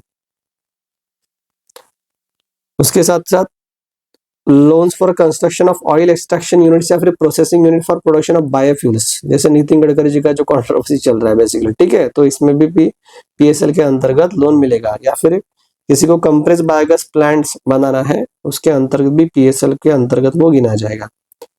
फार्म क्रेडिट हो गया, एग्रीकल्चर इंफ्रा हो गया, इंफ्रा में कितना दे सकते हैं, 100 करोड़ तक का लोन दे सकते हैं, और कौन कौन सी वो देखा हमने, स्टोरेज फैसिलिटीज वगैरह। अभी एंसिलरी सर्विसेज, और कोई स्टार्टअप एग्रीकल्चर में कुछ इनोवेशन लाना चाहता है, तो उसको अप टू 50 शेयर तक का लोन होगा, और वो लोन पीएसएल के अंतर्गत गिना जाएगा, एग्रीकल्चर कैटेगरी के अंतर्गत। फूड एंड एग्रो प्रोसेसिंग वाला लोन भी आएगा अप टू 100 करोड़ तक का, ठीक है। जैसे कि भाई फ्रूट से जैम्स जेली बनानी हुई, ठीक है, तो ये बेसिकली फूड प्रोसेसिंग होगी, दूध से पनीर बनाना होगा, ये भी फूड प्रोसेसिंग हो गई, ठीक है, ये एंसिलरी आएगा। उसके बाद export credit to agriculture sector including pre shipment and post shipment export credit, हमने देखा था भाई कि एक्सपोर्ट क्रेडिट एक अलग कैटेगरी है, लेकिन अगर वो एग्रीकल्चर के लिए हो तो वो एग्रीकल्चर में गिना जाएगा। Outstanding deposit under RIDF and other funds with NABARD on account of priority sector shortfall, हमें पता है भाई, अगर शॉर्टफॉल हो गया तो पैसा कहाँ पे जाता है, यहाँ पे जाता है, तो यहाँ पे जाता है, मतलब वो एग्रीकल्चर का टारगेट ही पूरा कर रहा है बेसिकली एंसिलरी सर्विस के अंतर्गत। तो हमने देखा था ऊपर कि फार्म क्रेडिट फार्म के लिए, फार्मर के लिए ओपन होता है, तो farmers normally small and marginal farmers होते हैं। ये क्या है, हम थोड़ा देख लेते हैं। मैंने आपको पहले भी बताया कि जिसकी जमीन अगर अप टू 1 हेक्टेयर है उसको बोलेंगे मार्जिनल फार्मर, सीमांत शेतकरी, और जिसके पास 1 हेक्टेयर टू 2 हेक्टेयर के आसपास जमीन है उसको बोलेंगे स्मॉल फार्मर्स। जैसे भाई देखिए, हमारे घर में नियर अबाउट 3 एकड़ खेती है, तो हम कहाँ पे आएंगे, स्मॉल फार्मर्स के अंतर्गत। क्यों, क्योंकि 1 हेक्टेयर मतलब कितना होता है, 2.54 एकड़ के आसपास, तो हमारे पास तो 3 एकड़ है ना, तो इससे एक्सीड हो रहा है, तो हम स्मॉल फार्मर्स में आएंगे, ठीक है। लेकिन वो 3 में से 1.5 मेरे मम्मी के पास है, 1.5 मेरे पापा के पास है, तो ये इंडिविजुअली बेसिकली किस में आएंगे, ये स्मॉल फार्मर के मार्जिनल फार्मर्स की कैटेगरी में आएंगे, क्योंकि 1 हेक्टेयर मतलब कितना होता है, 2.54 एकड़। उसके साथ साथ जिनके पास लैंड है नहीं, लैंडलेस एग्रीकल्चर लेबर्स, इनको भी लोन मिलेगा, और वो एसएमएफ के अंतर्गत आएंगे। टेनेंट फार्मर्स भी एसएमएफ के अंतर्गत। ओरल लीज, ओरल लीज मतलब क्या होता है, लीज के ऊपर फार्मिंग है, मतलब ऐसे ही बोला गया कि हाँ भाई मेरी फार्म लैंड है, तू खेती कर ले, ठीक है, उनको भी लोन मिलेगा। शेयर क्रॉपर्स को भी लोन मिलेगा, वो share holding is with in the limits prescribe for the small marginal farmers, ठीक है, मतलब 2 हेक्टेयर तक के आसपास होना चाहिए। एसएचजी जेएलजी को भी, जो डायरेक्टली एग्रीकल्चर एक्टिविटी एंगेज है, उनको भी लोन मिलेगा, एसएमएफ के अंतर्गत आएंगे। लोन्स अप टू 2.5 लाख, याद रखना, ठीक है, to individuals solely engaged in allied activities without any accompanying land holding criteria, मतलब लैंड है तो है नहीं, लेकिन फिर भी 2.5 लाख का लोन यहाँ पे पीएसएल में गिना जाएगा। Loans to FPOs and farmer producing companies, भाई हम देखिए, हम क्या पढ़ रहे, स्मॉल एंड मार्जिनस पढ़ रहे पर, लेकिन फिर भी यहाँ पे कंपनी भी आ रही है, ठीक है, लेकिन यहाँ पे क्राइटेरिया है कि land holding share of small marginal farmers should not be less than 75%, ठीक है, मतलब ये कंपनी में भी स्मॉल मार्जिनल फार्मर्स का शेयर होल्डिंग ज्यादा होना चाहिए, 75% या फिर उससे ज्यादा होना चाहिए, तभी वो एसएमएफ के अंतर्गत गिने जाएंगे, ठीक है। तो इसका मतलब ऑर्गेनाइजेशन और कंपनीज भी एसएमएफ के अंतर्गत गिने जा सकते हैं, प्रोवाइडेड ये कंडीशन फुलफिल हो। तो एग्रीकल्चर के बारे में पढ़ ले कि क्या क्या कैटेगरीज आती है, कौन से लोन पीएसएल के अंतर्गत क्वालिफाई हो जाते हैं, ठीक है। देखिए, नाबार्ड ग्रेड के एग्जाम के लिए बहुत ज्यादा इंपॉर्टेंट है, ठीक है, बाकी एग्जाम के लिए भी है, जैसे आरआरबी पीओ के मेंस के लिए भी बहुत ज्यादा इंपॉर्टेंट है, क्योंकि आरआरबी पीओ को बेसिकली पीएसएल में ही डील करना होता है, तो उनको ये चीजें पता होनी चाहिए, तो एग्रीकल्चर खत्म हो गया, अभी और 7 कैटेगरी बची है, ठीक है। तो दूसरी category M for MSME, micro small and medium enterprises. तो थोड़ा इसकी डेफिनेशन देख लेते हैं, किसको माइक्रो बोलेंगे, किसको स्मॉल बोलेंगे, किसको मीडियम बोलेंगे। तो डेफिनेशन 2 पैरामीटर के बेसिस के ऊपर होती है। पहला पैरामीटर है इन्वेस्टमेंट, दूसरा पैरामीटर है टर्नओवर। लेकिन इन्वेस्टमेंट किसमें, इन प्लांट्स एंड मशीनरी, ठीक है, मतलब मशीनरी खरीदने में कितना इन्वेस्टमेंट किया गया है और ये इन्वेस्टमेंट होने के बाद कितना टर्नओवर उनका अचीव हो रहा है, कितना सेल्स अचीव हो रहा है, ठीक है। तो हम टर्नओवर से याद रखेंगे, याद रखना भाई इसको 10, 100, 500, ठीक है। क्या याद रखना है, 10, 100, 500। तो ये क्या होगा, टर्नओवर हो गया। और इसको डिवाइड करेंगे बाय कितना करेंगे, बाय 4 करेंगे। तो 10 को डिवाइड बाय 4 करेंगे कितना आएगा, 2.5। इसको डिवाइड बाय 4 करेंगे कितना आएगा, 25। इसको डिवाइड बाय 4 करेंगे कितना आएगा, 125, ठीक है। तो यही है, देखिए 125, 25 और 2.5, मतलब जिस एमएसएमई का investment in plant and machinery up to 2.5 CR हो और इसके साथ साथ उसका टर्नओवर अप टू 10 सीआर के आसपास हो, तो वो माइक्रो एंटरप्राइज कहा जाएगा। जिसकी इन्वेस्टमेंट 25 करोड़ हो और उसने 100 करोड़ तक का सेल अचीव कर लिया, उसको बोलेंगे स्मॉल एंटरप्राइजेस। जिसने 500 करोड़ तक का सेल अचीव कर लिया या फिर 500 करोड़ उसके ज्यादा सेल अचीव कर लिया, उसको बोलेंगे मीडियम एंटरप्राइजेस। और उसका investment in plant and machinery near about 1/4 हो जाए, ठीक है, 25% के आसपास। तो ये हो गए बेसिक डेफिनेशन। इसके साथ साथ क्या क्या लोन एमएसएमई लोन में ऐड हो जाएंगे, तो all bank loans to MSME qualifying under PSL, ये सभी लोन एमएसएमई लोन में ऐड हो जाएंगे। लोन्स अप टू 50 सीआर किसको, स्टार्टअप्स को। किस स्टार्टअप के लिए, that conforms to definition of MSME, मतलब एमएसएमई में कुछ कर रहा है तो वो भी एमएसएमई पीएसएल के अंतर्गत आएगा। कितने तक का लोन एलिजिबल है इसको, 50 करोड़ तक का।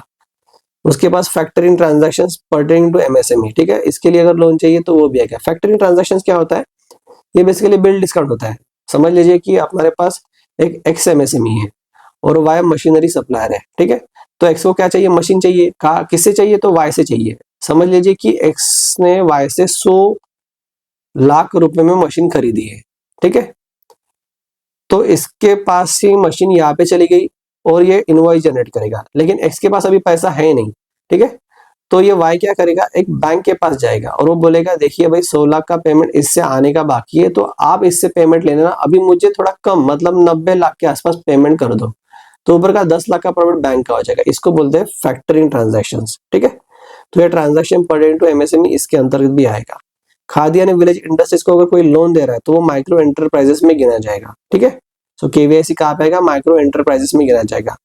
आर्टिशंस हो गया, ठीक है, जैसे फॉर एग्जाम्पल लोहार हो गए, सुतार हो गए, ठीक है, चमार हो गए, ये बेसिकली आर्टिशंस है। या फिर विलेज एंड कॉटेज इंडस्ट्रीज हो गए, अगर यहाँ पे आउटपुट के लिए लोन दिया जाएगा तो वो भी एमएसएमई के अंतर्गत आएगा। एक्सपोर्ट क्रेडिट देखिए अलग अपनी कैटेगरी है, लेकिन अगर एक्सपोर्ट एमएसएमई सेक्टर को प्रमोट करने के लिए तो वो भी एमएसएमई सेक्टर के अंतर्गत गिना जाएगा। उसके बाद loans by banks to NBFC, micro finance institutions और अदर माइक्रो फाइनेंस इंस्टीट्यूशन, ठीक है। ये कौन लोन दे रहा है, बैंक लोन दे रहा है। किसको दे रहा है, एनबीएफसी एमएफआईस को या फिर अदर एमएफआईस को, ताकि आप नीचे एमएसएमई में घुमाओ। तो इसको बोलेंगे ऑन लेंडिंग, ठीक है, या फिर रीफाइनेंसिंग। तो ये भी एमएसएमई के अंतर्गत कैटेगराइज करेंगे। Loans to register NBFCs for on lending to MSME, ठीक है। तो रजिस्टर एनबीएफसी को लोन दिया है, फॉर एग्जांपल समझ लीजिए सिडबी ने दिया है, ठीक है, ताकि एनबीएफसी एमएसएमई को लोन दे सके, तो वो भी पीएसएल के अंतर्गत गिना जाएगा। एक बात याद रखिए, ठीक है, ये पीएसएल के नॉर्म्स किसके ऊपर एप्लीकेबल होते हैं हमने पढ़ा था, लेकिन ऑल इंडिया फाइनेंशियल इंस्टीट्यूशन के ऊपर एप्लीकेबल होते नहीं है। सिडबी के ऊपर, नाबार्ड के ऊपर, एनएचबी के ऊपर ये नॉर्म्स अप्लाई होते नहीं है, ठीक है, याद रखिए। अगर प्रधानमंत्री जनधन योजना का जो अकाउंट होता है वो हमें प्रोवाइड करता है फैसिलिटी ऑफ ओवरड्राफ्ट, मतलब आपके अकाउंट में 1 रुपया भी नहीं हो फिर भी आप 10,000 तक का ओवरड्राफ्ट निकाल सकते हैं। बेसिकली 5,000 रुपये तो कोई कंडीशन के बिना ही निकाल सकते हैं, 10,000 तक निकालना तो उसके लिए अलग कंडीशन है। ये हम कम पढ़ेंगे जब प्रधानमंत्री जनधन योजना स्कीम्स पढ़ेंगे लेक्चर में, ठीक है, तब। तो ये जो ओवरड्राफ्ट है ये भी माना जाएगा कि हमने माइक्रो एंटरप्राइजेस के अंतर्गत ही लोन दिया है, ठीक है। Outstanding deposit with SIDBI and मुद्रा, ठीक है, इसके अंतर्गत जो कुछ आउटस्टैंडिंग है on account of private sector shortfall, ठीक है, मतलब किसी बैंक ने पीएसएल में शॉर्टफॉल की है तो पैसा कहाँ पे डिपॉजिट करते हैं, आरआईडीएफ में कर सकते हैं, लेकिन वो तो एग्रीकल्चर में गिना जाएगा ना। अगर वो सिडबी के फंड में करते हैं या फिर मुद्रा के फंड में डिपॉजिट करते हैं तो वो एमएसएमई में गिना जाएगा इसकी कैटेगरी। ठीक है, तो ये हमने चीजें पढ़ ली दो कैटेगरी के बारे में, एक है एग्रीकल्चर, दूसरी है एमएसएमई। तो इसी को थोड़ा रिवाइज कर लेते क्वेश्चंस सॉल्व करके। तो पहला question, RBI PSL lending targets and classification directions will come into effect on which date. भाई वो आ गया है 1 अप्रैल 2025 से वो इफेक्ट आ गया है। दूसरा, विच of the following banking institution is explicitly excluded from applicability of this direction. मतलब पीएसएल डायरेक्शन किसके ऊपर लागू नहीं होते, आरआरबी के ऊपर लागू होते हैं, हाँ भाई 75% करना है उसको। स्मॉल फाइनेंस बैंक के ऊपर लागू होते हैं, हाँ भाई पहले 75 थे अभी 60 करना है। सैलरी अर्नर बैंक्स के ऊपर लागू नहीं होते, ठीक है, प्राइमरी अर्बन कोऑपरेटिव के होंगे लेकिन इनके ऊपर नहीं है। लोकल एरिया बैंक के ऊपर लागू होते हैं, हाँ होते हैं, तो आंसर इज सी, इसके ऊपर लागू नहीं होते। तीसरा, according to definition provided which of the following activity is not classified as an allied activity to agriculture। ठीक है, तो सेरिकल्चर आएगी, हाँ आएगी। बी कीपिंग आएगी, हाँ भाई ये अलाइड एक्टिविटी है। फूड प्रोसेसिंग, नहीं भाई फूड प्रोसेसिंग नहीं आएगी, इसको हमने एंसिलरी एक्टिविटी में डाला था। ठीक है, पोल्ट्री आएगी, हाँ भाई ये तो सेरिकल्चर मतलब रेशम वाला काम धंधा, बी कीपिंग मतलब मधुमक्खी वाला काम धंधा, और पोल्ट्री मतलब चिकन वाला काम धंधा। ये सभी एग्रीकल्चर अलाइड एक्टिविटीज है और ये एंसिलरी एक्टिविटी है। ठीक है, so dairy, fishery, animal husbandry, poultry, bee keeping, sericulture and similar activities, they are allied activities. The term on lending in context of PSL refers to, on lending मतलब क्या होता है, रीफाइनेंसिंग। ठीक है, मतलब यही loans given directly to Indian farmers, नहीं ये तो डायरेक्ट फाइनेंसिंग होगी ना। Loan sanction by bank to eligible intermediary for onward lending. ठीक है, मतलब बैंक किसी को सैंक्शन कर रहा है कि तुम भाई एमएसएमई को लोन प्रोवाइड करो, तो इसको बोलेंगे ऑन लेंडिंग। ठीक है, तो ये आंसर आएगा बी। पांचवा, consider the following statement regarding total priority sector target for domestic commercial banks, target is 40%, बराबर है भाई हमको पता है। फॉर आरआरबी टारगेट इज 75%, ये भी बराबर है हमको पता है। For foreign bank with less than 20 branches, टेंटार 40% target can be made through export credit. नहीं भाई, ये 32% का उनको टारगेट था। ठीक है, 40% है लेकिन उसमें से 32% एक्सपोर्ट तक का जाना चाहिए, बाकी 8% आप अपने मर्जी से, आपको इसके ऊपर फ्रीडम है। तो आंसर क्या आएगा, ये रॉन्ग है, ये सही है, ये सही है, 1 and 2 ओनली आर करेक्ट। ठीक है, ये देखिए 32%। What is a sub target for lending to micro enterprises for domestic commercial banks and small finance banks? भाई वो कोई भी हो, कुछ भी हो, माइक्रो के लिए सेम ही है। क्या था वो, 7.5%। ठीक है, तो आंसर झट से मारिए, 7.5% of NBC. For primary urban cooperative bank, what is the total priority sector lending target? तो भाई अर्बन कोऑपरेटिव बैंक के लिए कितना था, पहले 75 था लेकिन अभी है 60% टारगेट। ओवरऑल बोल रहा है नहीं ये, इसलिए टोटल बोल रहा है, तो 60% टारगेट। आठवां, the framework for adjusting weights in PSL achievement is design to address.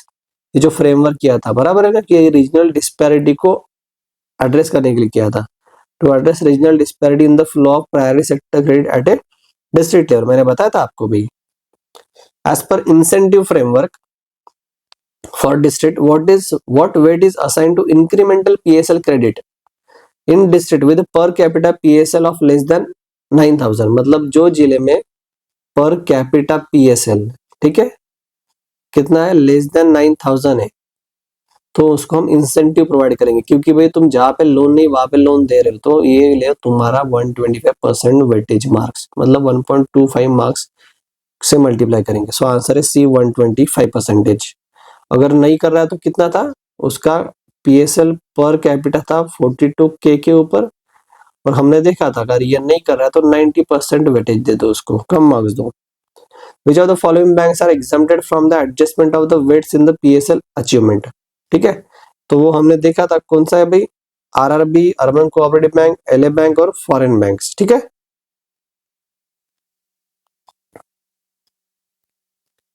Which of the following is included under farm credit to individual farmers? ये कॉर्पोरेट है क्या, नहीं, इंडिविजुअल्स। तो पहला, loans for purchase of agriculture land by small and marginal farmers, बराबर है भाई। ठीक है, एग्रीकल्चर लैंड खरीदने के लिए वो लोन ले सकते हैं, तो वो आएगा। Loan against negotiable warehouse receipt up to 90 lakh, बराबर है, एनडब्ल्यूआर है और अब तो 90 लाख तक का लोन ले सकते हो। Loans to farmer producer organization up to 10 crore, भाई ये बराबर है, लेकिन ये इंडिविजुअल फार्मर्स के लिए नहीं है। ये कहाँ पे आया था, हमने देखा था फार्म क्रेडिट कॉर्पोरेट फार्मिंग में। सो आंसर क्या आएगा, 1 and 2 ओनली, ये रॉन्ग है, ठीक है। सो ए। उसके बाद what is aggregate loan limit for corporate farmers, FPOs etcetera for activities like crop loans and purchase of agriculture machinery. तो हमने देखा था भाई 4 करोड़ तक का लोन ले सकते हैं, ठीक है। क्रॉप लोन या फिर कोई मशीनरी, ट्रैक्टर हो गया या फिर रांगर वकर चीजें, ये चीजें खरीदना है, थ्रेशर मशीन होगी या फिर एग्रीकल्चर बहुत सारे इक्विपमेंट्स होते हैं यार, वो अगर खरीदना है तो 4 करोड़ तक का उसको लोन मिल सकता है, क्योंकि कॉर्पोरेट फार्मिंग के बारे में बात कर रहे हैं हम। A loan to farmer producer company that is undertaking farming with assured marketing of its produce at predetermined price is eligible for PSL classification up to what amount? तो भाई एफपीसी के लिए कितना लोन था, वो 10 करोड़ मिलेगा भाई, up to 10 crore. Farmer producing company के लिए अप टू 10 करोड़ लोन मिल सकता है, ठीक है। तो देखिए loans up to 10 crore per borrowing entity to FPO FPC undertaking farming with assured marketing of their produce at a pre determined price. A key restriction mentioned specifically for a primary urban cooperative bank is that they are not permitted to lend to whom? To individual farmers नहीं दे सकते हैं, to micro enterprise दे सकते हैं, 7.5% weightage भी है, target भी है। हाँ भाई फार्मर्स के कोऑपरेटिव को दे नहीं सकते, मैंने बता दिया आपको, ये खुद कोऑपरेटिव बैंक है, कोऑपरेटिव को लोन नहीं दे रही, नहीं दे सकती। वीकर सेक्शन को लोन दे सकती है, यस दे सकती है, ठीक है। अर्बन कोऑपरेटिव के ऊपर पीएसएल एप्लीकेबल है, और वो खास करके वीकर सेक्शंस के लिए होता है, और उसके साथ साथ माइक्रो एंटरप्राइजेस के लिए, फार्मर्स के लिए भी है, लेकिन कोऑपरेटिव फार्मर कॉर्पोरेट फार्मिंग के लिए वो करने के लिए। Loans for installation of standalone solar agriculture pump for farmers, they are categorized under which subheading? ठीक है, तो भाई किसके अंदर आएगा, रिन्यूएबल एनर्जी आएगा, नहीं आएगा, क्योंकि ये किसके लिए, एग्रीकल्चर पंप्स है, ठीक है। उसके बाद सोशल इंफ्रा में आएगा, नहीं आएगा, वहां पे तो भाई हेल्थ एजुकेशन वाली चीज आएगी। फार्म क्रेडिट इंडिविजुअल फार्मर्स में आएगा, हाँ ये भाई अपना जमीन पे लगा रहा है, ये अपनी जमीन पे, तो सी में आएगा। The target for advance to weaker section is highest for which category of banks? तो भाई 15% हाईएस्ट था, और किसके लिए था, हमने देखा था वो, बोलिए, वो था रीजनल रूरल बैंक का, क्योंकि इनका ओवरऑल टारगेट इज 75% है, उसमें से 15% उनको वीकर सेक्शन के लिए देना था। सो आंसर इज आरआरबी। और बाकी के ऊपर कितना था वीकर सेक्शन के लिए, तो 12% के आसपास। The list of districts for the weight adjustment framework annexure IAIB will be valid until 26-27, ठीक है। ये वही जो हमने इंसेंटिव डिसइंसेंटिव फ्रेमवर्क पढ़ा था, वही बारे में बात कर रहे हैं। For the purpose of calculating targets and sub targets what is a benchmark used? मैंने बोला था आपको 2 बेंचमार्क है, adjusted net bank credit ANBC, और दूसरा credit equivalent of balance sheet exposure. इनमें से जो हायर होगा वो, ठीक है, लोअर नहीं है, हायर। So C answer.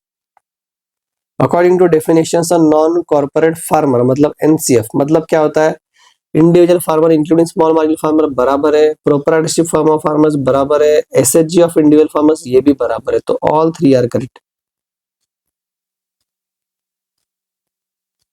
उसके बाद पढ़ लेते हैं, the overarching purpose of issuing this direction is to ensure adequate credit flow to sectors that are obviously crucial for socio-economic development, focus on underserved segment वगैरह वगैरह, ठीक है। थोड़ा और पढ़ लेते हैं एग्रीकल्चर और MSMEs के बारे में। So what is the maximum aggregate sanction limit for a loan to single borrower under the agri infrastructure category? तो एग्री इंफ्रास्ट्रक्चर के लिए नियर अबाउट आप 100 करोड़ तक का लोन दे सकते हैं, ठीक है। Storage facility, warehousing, silos बनाने के लिए, याद रखना भाई एग्रीकल्चर इंफ्रा के लिए कितना दे सकते हैं, up to 100 crore. Loans to the startups बोलना ही भाई 50 करोड़ याद रखना, ठीक है। So loans to startups engage in agriculture and allied services are eligible for classification under ancillary services up to what amount? तो भाई वो अप टू 50 करोड़ तक का लोन PSL लोन माना जाएगा। For purpose of classifying farmer as a small marginal farmer what is the upper land holding limit for a small farmer? तो मैंने बोला था भाई 0, 1 और 2, तो अपर लिमिट 2 है। इसके बीच में 1 to 2 हेक्टर कौन आएगा, स्मॉल फार्मर आएगा, और 0 to 1 हेक्टर के बीच में कौन आएगा, तो मार्जिनल फार्मर्स आएगा। किसके बारे में पूछा है, स्मॉल फार्मर्स के। कौन सी लिमिट पूछी है, तो अपर लिमिट पूछी है, तो कितना आएगा भाई, 2 हेक्टर आएगा, बराबर है। तो यही more than 1 hectare up to 2 hectare. Which of the following individual would be eligible for classification under SMF category even without any land holding criteria? मतलब लैंड है नहीं उनके पास, फिर भी SMF कैटेगरी में कौन आएंगे? A farmer with 0.5 hectares of land seeking a crop loan, भाई उसके पास तो लैंड है ही नहीं भाई, तो लैंड होल्डिंग क्राइटेरिया उसके ऊपर एप्लीकेबल होगा। Individual seeking 3 lakh loan solely for dairy farming, ठीक है, ये आएगा भाई एग्जाम के लिए। इसके बाद लैंड है क्या? नहीं, लेकिन ये डेयरी कर रहा है ना भाई, मतलब गाय भैंसे पालेगा ये, तो 3 लाख तक का लोन वो सीक कर सकता है। देखिए ये चीजें हमने ऊपर नहीं पढ़ी थी, ठीक है, तो ऐसे क्वेश्चंस के लिए भी प्रिपेयर रहिए कि जो हमने पढ़े हैं टॉपिक, लेकिन उसमें से नहीं पूछ रहा है, ठीक है, कुछ अलग पूछ रहा है, ऐसे आते हैं क्वेश्चंस। सो इसका क्या आंसर आएगा? Individual seeking 3 lakh loan only for dairy farming. पढ़ लेते हैं कि loans up to 2.5 lakhs to individuals solely engaged in allied activities without any accompanying land holding criteria, they are eligible for SMF sub target. Dairy farming is allied activity, ठीक है, तो 2.5 लाख बोलिए या फिर 3 लाख के आसपास बोलिए, वो है। Consider following statement regarding on lending for agriculture. On lending मतलब क्या होना है? मैंने बताया कि बैंक ने एनबीएफसी को लोन दिया है कि ताकि आप एमएसएमई में पैसा घुमाएं, इसको बोलेंगे on lending. So bank credit to NBFC MFIs for on lending is eligible for PSL classification. Yes. Bank credit to other NBFC for on loading for agriculture term lending is eligible up to 20 lakh rupees, ठीक है, ऐसे कुछ देखा नहीं हमने। उसके बाद the provision for on lending to NBFC under para are applicable to RRB. अरे आरआरबी के ऊपर नहीं है यार, ठीक है, तो answer is 1 only is correct.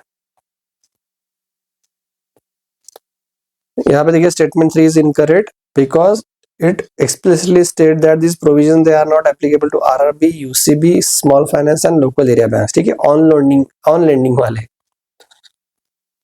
The definition of MSME for PSL classification is to be taken from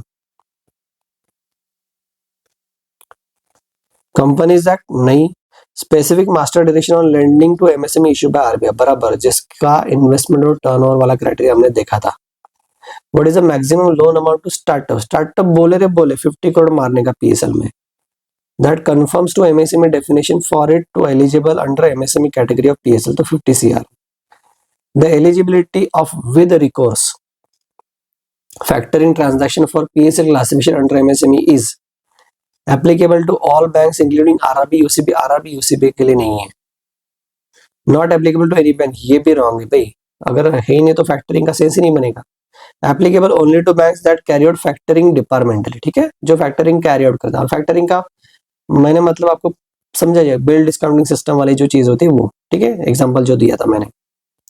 factoring transaction pertaining to MSMEs that take place through the trade receivable discounting system, so they are eligible for classification under MSME category, ठीक है।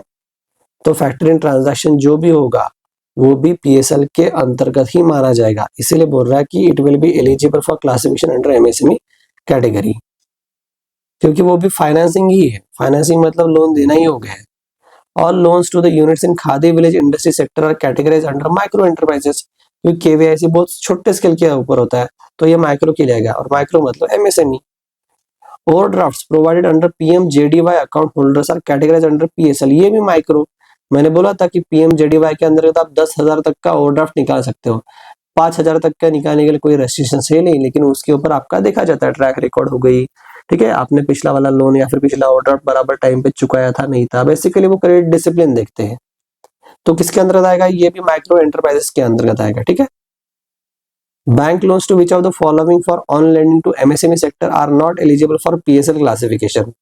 पहला, NBFC MFI को अगर loan देंगे bank तो classification के लिए है यस। अदर एमएफआई को अगर लोन दे रहे हैं जैसे सोसाइटी हो गई, ट्रस्ट हो गई, ठीक है, उनको भी एप्लीकेबल है। और ऑल रजिस्टर्ड एनबीएफसी को भी अगर बैंक लोन दे तो वो भी है। सो ये इसी को बोलेंगे अपन रीफाइनेंसिंग या फिर on lending activity.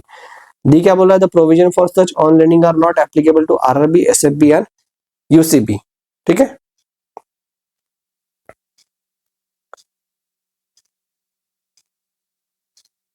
What is the per borrower limit for bank loan to register NBFCs other than MFIs for on lending to micro small enterprises? तो 20 लाख तक का, ये याद रखना, ये ऊपर नहीं पढ़ा था हमने।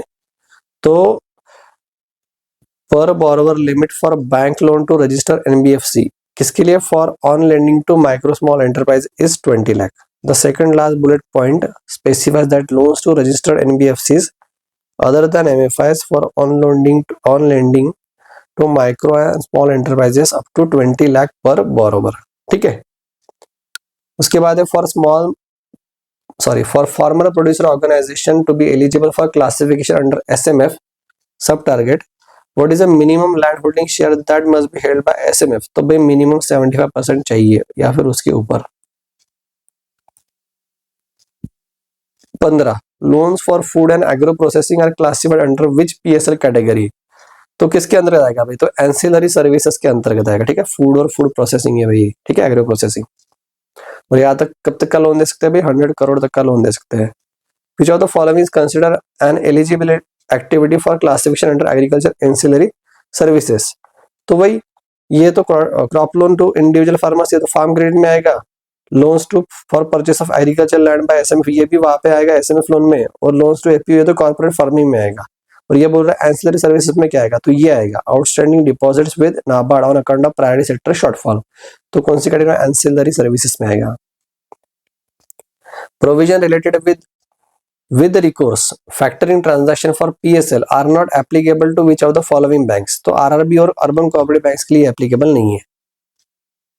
Export credit to which sector is explicitly mention as eligible for PSL under ancillary service of agriculture and MSME sector. तो वो भाई दोनों तरफ आएगा, एग्रीकल्चर सेक्टर में भी आ सकता है और MSME सेक्टर में भी आ सकता है, क्योंकि एक्सपोर्ट तो कहीं पे भी होगा ना, एग्रीकल्चर में भी हो सकता है, MSME में भी हो सकता है। तो दोनों कैटेगरी अंदर से वो माना जाएगा। Bank deposit with which of the following institution on account of priority sector shortfall are eligible for PSL classification, NABARD, SIDBI, Mudra, तीनों के लिए भाई। और फाइनल है loan to startup can be classified under PSL in which of the following category, दोनों agriculture as well as MSME वाला भी। ठीक है, so C under either agriculture और MSME depending on the startup businesses. ठीक है, तो प्रायोरिटी सेक्टर लैंडिंग के बारे में हम पढ़ लिए, उसके अंतर्गत दो कैटेगरीज एग्रीकल्चर और MSMEs। ठीक है, इसके बारे में डिटेल उसके MCQs हमने पढ़ लिया। अभी हम थोड़े नेक्स्ट कैटेगरीज पढ़ेंगे, कौन सी, तो education, export credit, social infrastructure, housing, ये वाली चीजें। देखिए मैंने आपको क्या बताया था कि PSL के अंतर्गत 8 to 9 कैटेगरीज है। कैसे याद रखा था हमने, अमी हसरो मतलब agriculture sector, MSME sector, export credit sector, education sector, housing sector, social infrastructure sector, renewable energy sector, यानी यहाँ पे अदर्स या फिर वीकर सेक्शंस। तो ये जो दो है ये तो हमने कवर कर लिया एग्रीकल्चर MSME वाले। अभी हमको ये कवर करना है। ठीक है, तो इन सब के बारे में डिटेल में पढ़ेंगे, उसके साथ साथ इसके रिलेटेड मल्टीपल चॉइस क्वेश्चंस भी सॉल्व करेंगे for a purpose of revision. ठीक है, तो एक्सपोर्ट को प्रमोट करना है तो उसके लिए भी क्रेडिट की प्रोविजंस है, और जो कोई बैंक या फिर फाइनेंशियल इंस्टीट्यूशन एक्सपोर्ट को प्रमोट करेगी या फिर एक्सपोर्ट क्रेडिट देगी वो PSL के अंतर्गत गिना जाएगा। तो कौन सा एक्सपोर्ट क्रेडिट यहाँ पे कवर हो जाएगा, दो, pre shipment export credit as well as post shipment.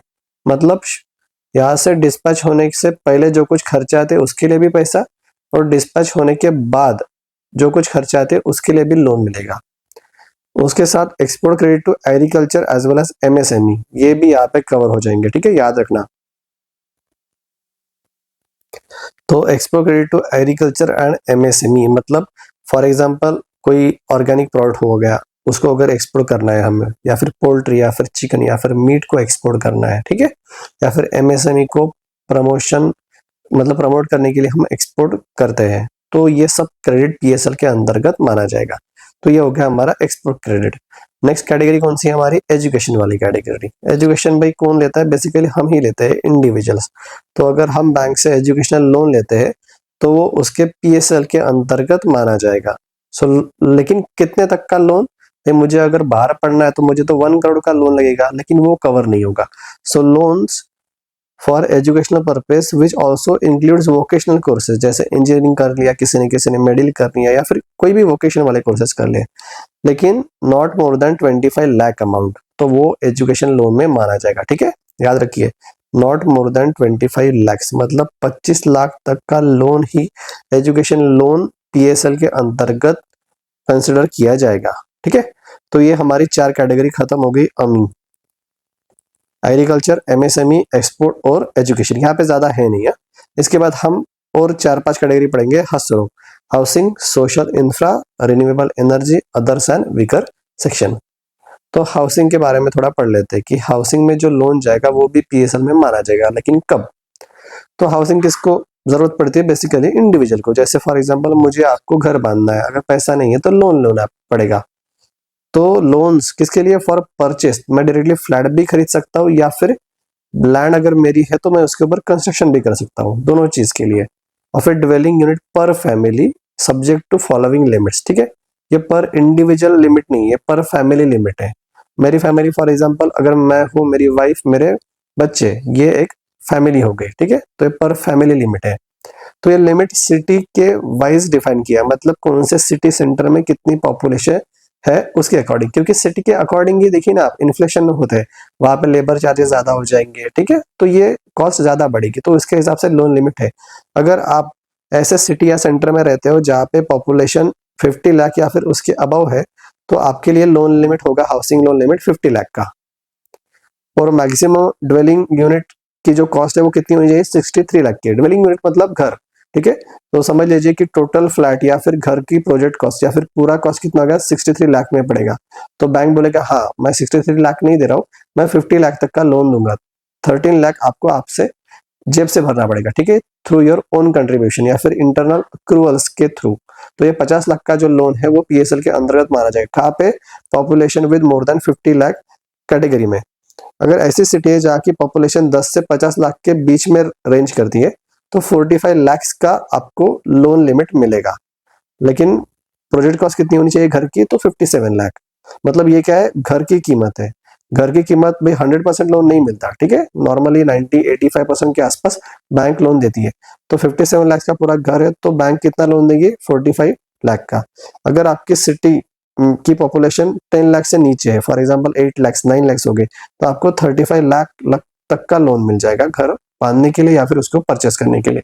और टोटल वैल्यू कितनी होनी चाहिए वो घर की? 44 लाख होनी चाहिए, ठीक है।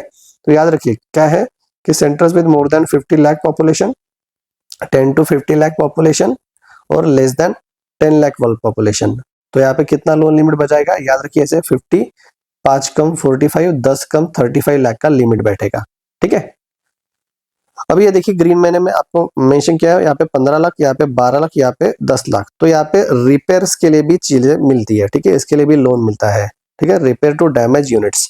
तो ये वाले कैटेगरी में 50 लाख तक का लोन पीएसएल के अंतर्गत, यहाँ पे 12 लाख तक का लोन, यहाँ पे 10 लाख का, ठीक है। तो याद रखिए 50, 45, 35 ये क्या थी? लोन लिमिट हाउसिंग के लिए। अगर यहाँ पे हमको डैमेज के लिए रिपेयर मेंटेनेंस करना है तो कितना मिलेगा?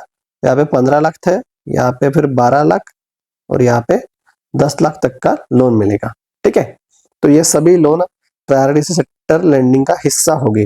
बेसिकली जो होम लोन विंग्स होती है बैंकों की, इनका काम ही होता है भाई कि होम लोन के बिजनेस को पुश करना। ये बेसिकली होम लोन को एज ए ड्रीम बेचा करते हैं ना, कि अपना घर करके, ठीक है। लेकिन कौन सी ईएमआई वो फंसेंगे वो कोई गारंटी होती नहीं किसकी। उसके बाद housing loans to bank employees will not be eligible for PSL consideration, ठीक है। अगर फॉर एग्जांपल मैं किसी बैंक का एम्प्लॉय हूँ, अगर वो मुझे लोन दे रही है तो भाई वो पीएसएल का पार्ट नहीं होगी, क्योंकि फिर तो भाई बैंक जबरदस्ती करेगी अपने स्टाफ को कि आप ही लोन लो ताकि मेरा पीएसएल कैटेगरी कंप्लीट हो जाए करके, नहीं। So housing loans to bank employ is not eligible. जैसे देखिए ना एसबीआई में कितने सारे एम्प्लॉयज हैं, अगर एक ने भी 50 लाख का लोन लिया तो भाई बहुत सारे उनके टारगेट्स कंप्लीट हो जाएंगे। तो ये वाला यहाँ पे आएगा नहीं पीएसएल के अंतर्गत। उसके साथ housing loans back by long term bonds, they will not be eligible for PSL, ठीक है। ये भी याद रखना कि जो लॉन्ग टर्म बॉन्ड से बैक रहते हैं they will not be eligible. Investment made by urban cooperative bank in bond issue bye NHB और हुडको ऑन और after 1 April 2007, this will not be eligible for PSL classification, ठीक है। तो कौन कौन एलिजिबल नहीं है? पहले तो आप अपने स्टाफ को अगर लोन देंगे तो पीएसएल के अंतर्गत वो माना नहीं जाएगा। दूसरा, अगर housing loan long term bond से बैक है तो वो भी नहीं माना जाएगा। तीसरा, अर्बन कोऑपरेटिव बैंक अगर इन्वेस्टमेंट करती है कहाँ पे? बॉन्ड्स में। किसने इश्यू किया है? एनएचबी या फिर हुडको। एनएचबी मतलब नेशनल हाउसिंग बैंक और हुडको मतलब हाउसिंग अर्बन डेवलपमेंट कॉर्पोरेशन। तो ये जो बॉन्ड इश्यू करते हैं बराबर, इनको भी लोन की जरूरत होती है ना। अगर वहां से अर्बन कोऑपरेटिव बैंक इन्वेस्ट करे तो वो पीएसएल का हिस्सा नहीं होगा, ठीक है। अभी 5वां point, bank loans to any government agency for construction of dwelling units और for a slum clearance and or rehabilitation of slum dwellers subject to dwelling units with a carpet area of not more than 60 square meter. मतलब अगर कोई bank government agencies को loan देती है, for example Maharashtra में consider करें कि म्हाडा नाम की एजेंसी होती है, ठीक है। अगर एसबीआई ने इसको लोन दे दिया, ठीक है, किसके लिए लोन दे गया कि अगर स्लम रिहैबिलिटेशन करना है या फिर स्लम क्लियर करना है तो ये म्हाडा घर बनाएंगी, लेकिन घर का कारपेट एरिया 60 स्क्वायर मीटर से ऊपर नहीं होना चाहिए, ठीक है। अगर 60 स्क्वायर मीटर से ऊपर आएगा तो ये जो लोन माना जाएगा ये पीएसएल के अंतर्गत नहीं माना जाएगा। अगर carpet area less than 60 square meter का है, अगर म्हाडा ने वो उनको बनवा के दिया है, तो ये लोन पीएसएल के अंतर्गत कंसिडर किया जाएगा। एग्जाम में आ सकता है भाई ये कितने स्क्वायर मीटर का, ठीक है। So bank loans to government agency for slum rehabilitation project, जहाँ पे घर मानना है लेकिन घर का कारपेट एरिया 60 स्क्वायर मीटर तक होना चाहिए। 6. Bank loan for affordable housing project using at least 50% of floor space index for dwelling units with a carpet area of not more than 60 square meter, ठीक है। तो यहाँ पे भी कारपेट एरिया वाला ही नॉर्म है। अफोर्डेबल हाउसिंग प्रोजेक्ट आपको पता है भाई प्रधानमंत्री आवास योजना के अंतर्गत किया जाता है, ये अर्बन स्कीम का कंपोनेंट है, ठीक है। रूरल एरिया में ऐसे अफोर्डेबल हाउसिंग प्रोजेक्ट का कंसेप्ट नहीं है, वो आवास योजना अर्बन में है। ये हम स्कीम्स जब पढ़ेंगे ना तब डिटेल में पढ़ेंगे। उसके साथ साथ अगर फॉर एग्जाम्पल कोई बैंक हाउसिंग सेक्टर के अंतर का इंटरनल टारगेट कंप्लीट नहीं करती है तो उसका एक्स्ट्रा पैसा कहाँ पे जाएगा, हमने देखा था आरआईडीएफ हो गया या फिर ये चीजें हो गया। लेकिन हाउसिंग वाला पैसा कहाँ पे जाएगा, तो एनएचबी के पास एक फंड होता है रूरल हाउसिंग फंड के नाम से, तो वहां जाएगा। तो वहां अगर जा रहा है तो वो भी एज ए पीएसएल के अंतर्गत माना जाएगा, ठीक है। तो PSL shortfall on account of PSL shortfall, जो कुछ डिपॉजिट एनएचबी के पास रहता है वो भी पीएसएल का हिस्सा हो जाएगा। तो ये हमने पढ़ लिया हाउसिंग के बारे में। तो हमने अमी और ये था हसरो, ठीक है। तो यहां तक की कैटेगरी हमारी खत्म हो गई है। अभी ये वाली कैटेगरी हम देखते हैं, एसआरओ। एसआरओ मतलब क्या होता है, सोशल इंफ्रास्ट्रक्चर, रिन्यूएबल एनर्जी और ये अदर्स एंड वीकर सेक्शन। तो सोशल इंफ्रास्ट्रक्चर क्या होता है भाई, इंफ्रास्ट्रक्चर मतलब क्या होता है भाई, रोड, रास्ते, बराबर, पोर्ट्स हो गए, एयरपोर्ट्स हो गए, रेलवे प्लेटफॉर्म्स हो गए, ये वाले इंफ्रास्ट्रक्चर होते हैं। लेकिन सोशल में मतलब क्या चीजें आएंगे कि आगे कंस्ट्रक्शन करना है, लेकिन किसका कंस्ट्रक्शन करना है, तो स्कूल्स का या फिर ड्रिंकिंग वाटर फैसिलिटीज का या फिर हेल्थ केयर फैसिलिटीज बनानी है। सो ये सभी टाइप का इंफ्रास्ट्रक्चर किस में कंसिडर करेंगे, सोशल इंफ्रास्ट्रक्चर। अब ये बनाने के लिए पैसा लगेगा तो वो बैंक देगी, तो वो लोन माना जाएगा। तो ऐसा लोन ये कैटेगरी के अंतर्गत पीएसएल में माना जाएगा, ठीक है। तो देख लेते हैं तो कितने लाख तक का लोन यहाँ पे कवर होगा, यही तो हमको देखना है, एग्जाम में यही पूछेगा, ठीक है। तो स्कूल सेटअप करना हो या फिर drinking water sanitation facility setup करना हो, सैनिटेशन फैसिलिटी में क्या क्या आएगा, हाउस होल्ड टॉयलेट कंस्ट्रक्शन हो गया, water improvement at household level हो गया। अगर ये सेटअप करना है तो पर बोरोवर 8 करोड़ तक का लोन पीएसएल के अंतर्गत माना जाएगा, ठीक है। कितने, 8 करोड़ तक का लोन स्कूल्स और ड्रिंकिंग वाटर सैनिटेशन फैसिलिटी के लिए। अगर वही चीज हेल्थ केयर फैसिलिटी सेटअप करना है, लेकिन कहाँ पे, tier 2 city, tier 3 city, tier 4 city में, ठीक है। टीयर 1 सिटी नहीं है यहाँ पे, मतलब मेट्रो सिटी या फिर tier 1 city, it is not covered, ठीक है। तो हेल्थ केयर फैसिलिटी तुमको अगर हॉस्पिटल्स बनवाने हैं 2 to 4 टीयर सेंटर्स में तो आपको लोन मिलेगा। लेकिन कितने तक का पीएसएल लोन माना जाएगा, तो loan up to 12 CR per borrower, ठीक है, ये लिमिट रहेगी। उसके साथ साथ loans to micro finance institution, लेकिन ये कौन नहीं दे रहा है, आरआरबी नहीं दे सकता, अर्बन कोऑपरेटिव बैंक नहीं दे सकता और स्मॉल फाइनेंस बैंक नहीं दे सकता। Extended for on lending to individuals and to members of SHG JLG for water and sanitation facilities. तो ये वाले भी फैसिलिटी सोशल इंफ्रास्ट्रक्चर के अंतर्गत गिनी जाएगी, ठीक है।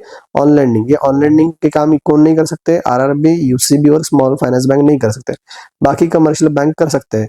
अगर वो ऐसा काम करते हैं और वो जो लोन किसके लिए यूज हो जाएगा, तो वाटर और सैनिटेशन फैसिलिटीज के लिए है। तो ऐसा लोन किसी इंडिविजुअल को दिया जा सकता है या फिर एसएचजी या फिर जेएचजी मेंबर्स के लिए दिया जा सकता है। तो वो लोन भी हम प्रायोरिटी सेक्टर में कंसिडर करेंगे। इसकी लिमिट क्या है, ये नहीं दी है। तो सोशल इंफ्रास्ट्रक्चर में आपको क्या याद रखना है, किसका इंफ्रास्ट्रक्चर ये है, तो स्कूल्स का, ड्रिंकिंग वाटर सैनिटेशन फैसिलिटीज का, उसके साथ साथ हेल्थ केयर फैसिलिटीज टीयर 2, 3 और 4 सेंटर्स में, ठीक है। तो इसके लिए कितने लाख तक का लोन है, यहाँ पे अप टू 12 करोड़ पर बोरोवर का लोन मिलेगा पीएसएल के अंतर्गत। और यहाँ पे अप टू 8 करोड़ पर बोरोवर लोन पीएसएल के अंतर्गत मिल सकता है। ठीक है, तो ये वाली भी कैटेगरी हमने खत्म कर ली है। अभी हमारे पास और एक कैटेगरी बचती है, उसके बाद और एक है, तो अभी है रिन्यूएबल एनर्जी। मतलब रिन्यूएबल एनर्जी प्रोजेक्ट को एग्जीक्यूट करने के लिए पैसा लगेगा, वो बैंक लोन के थ्रू देंगी।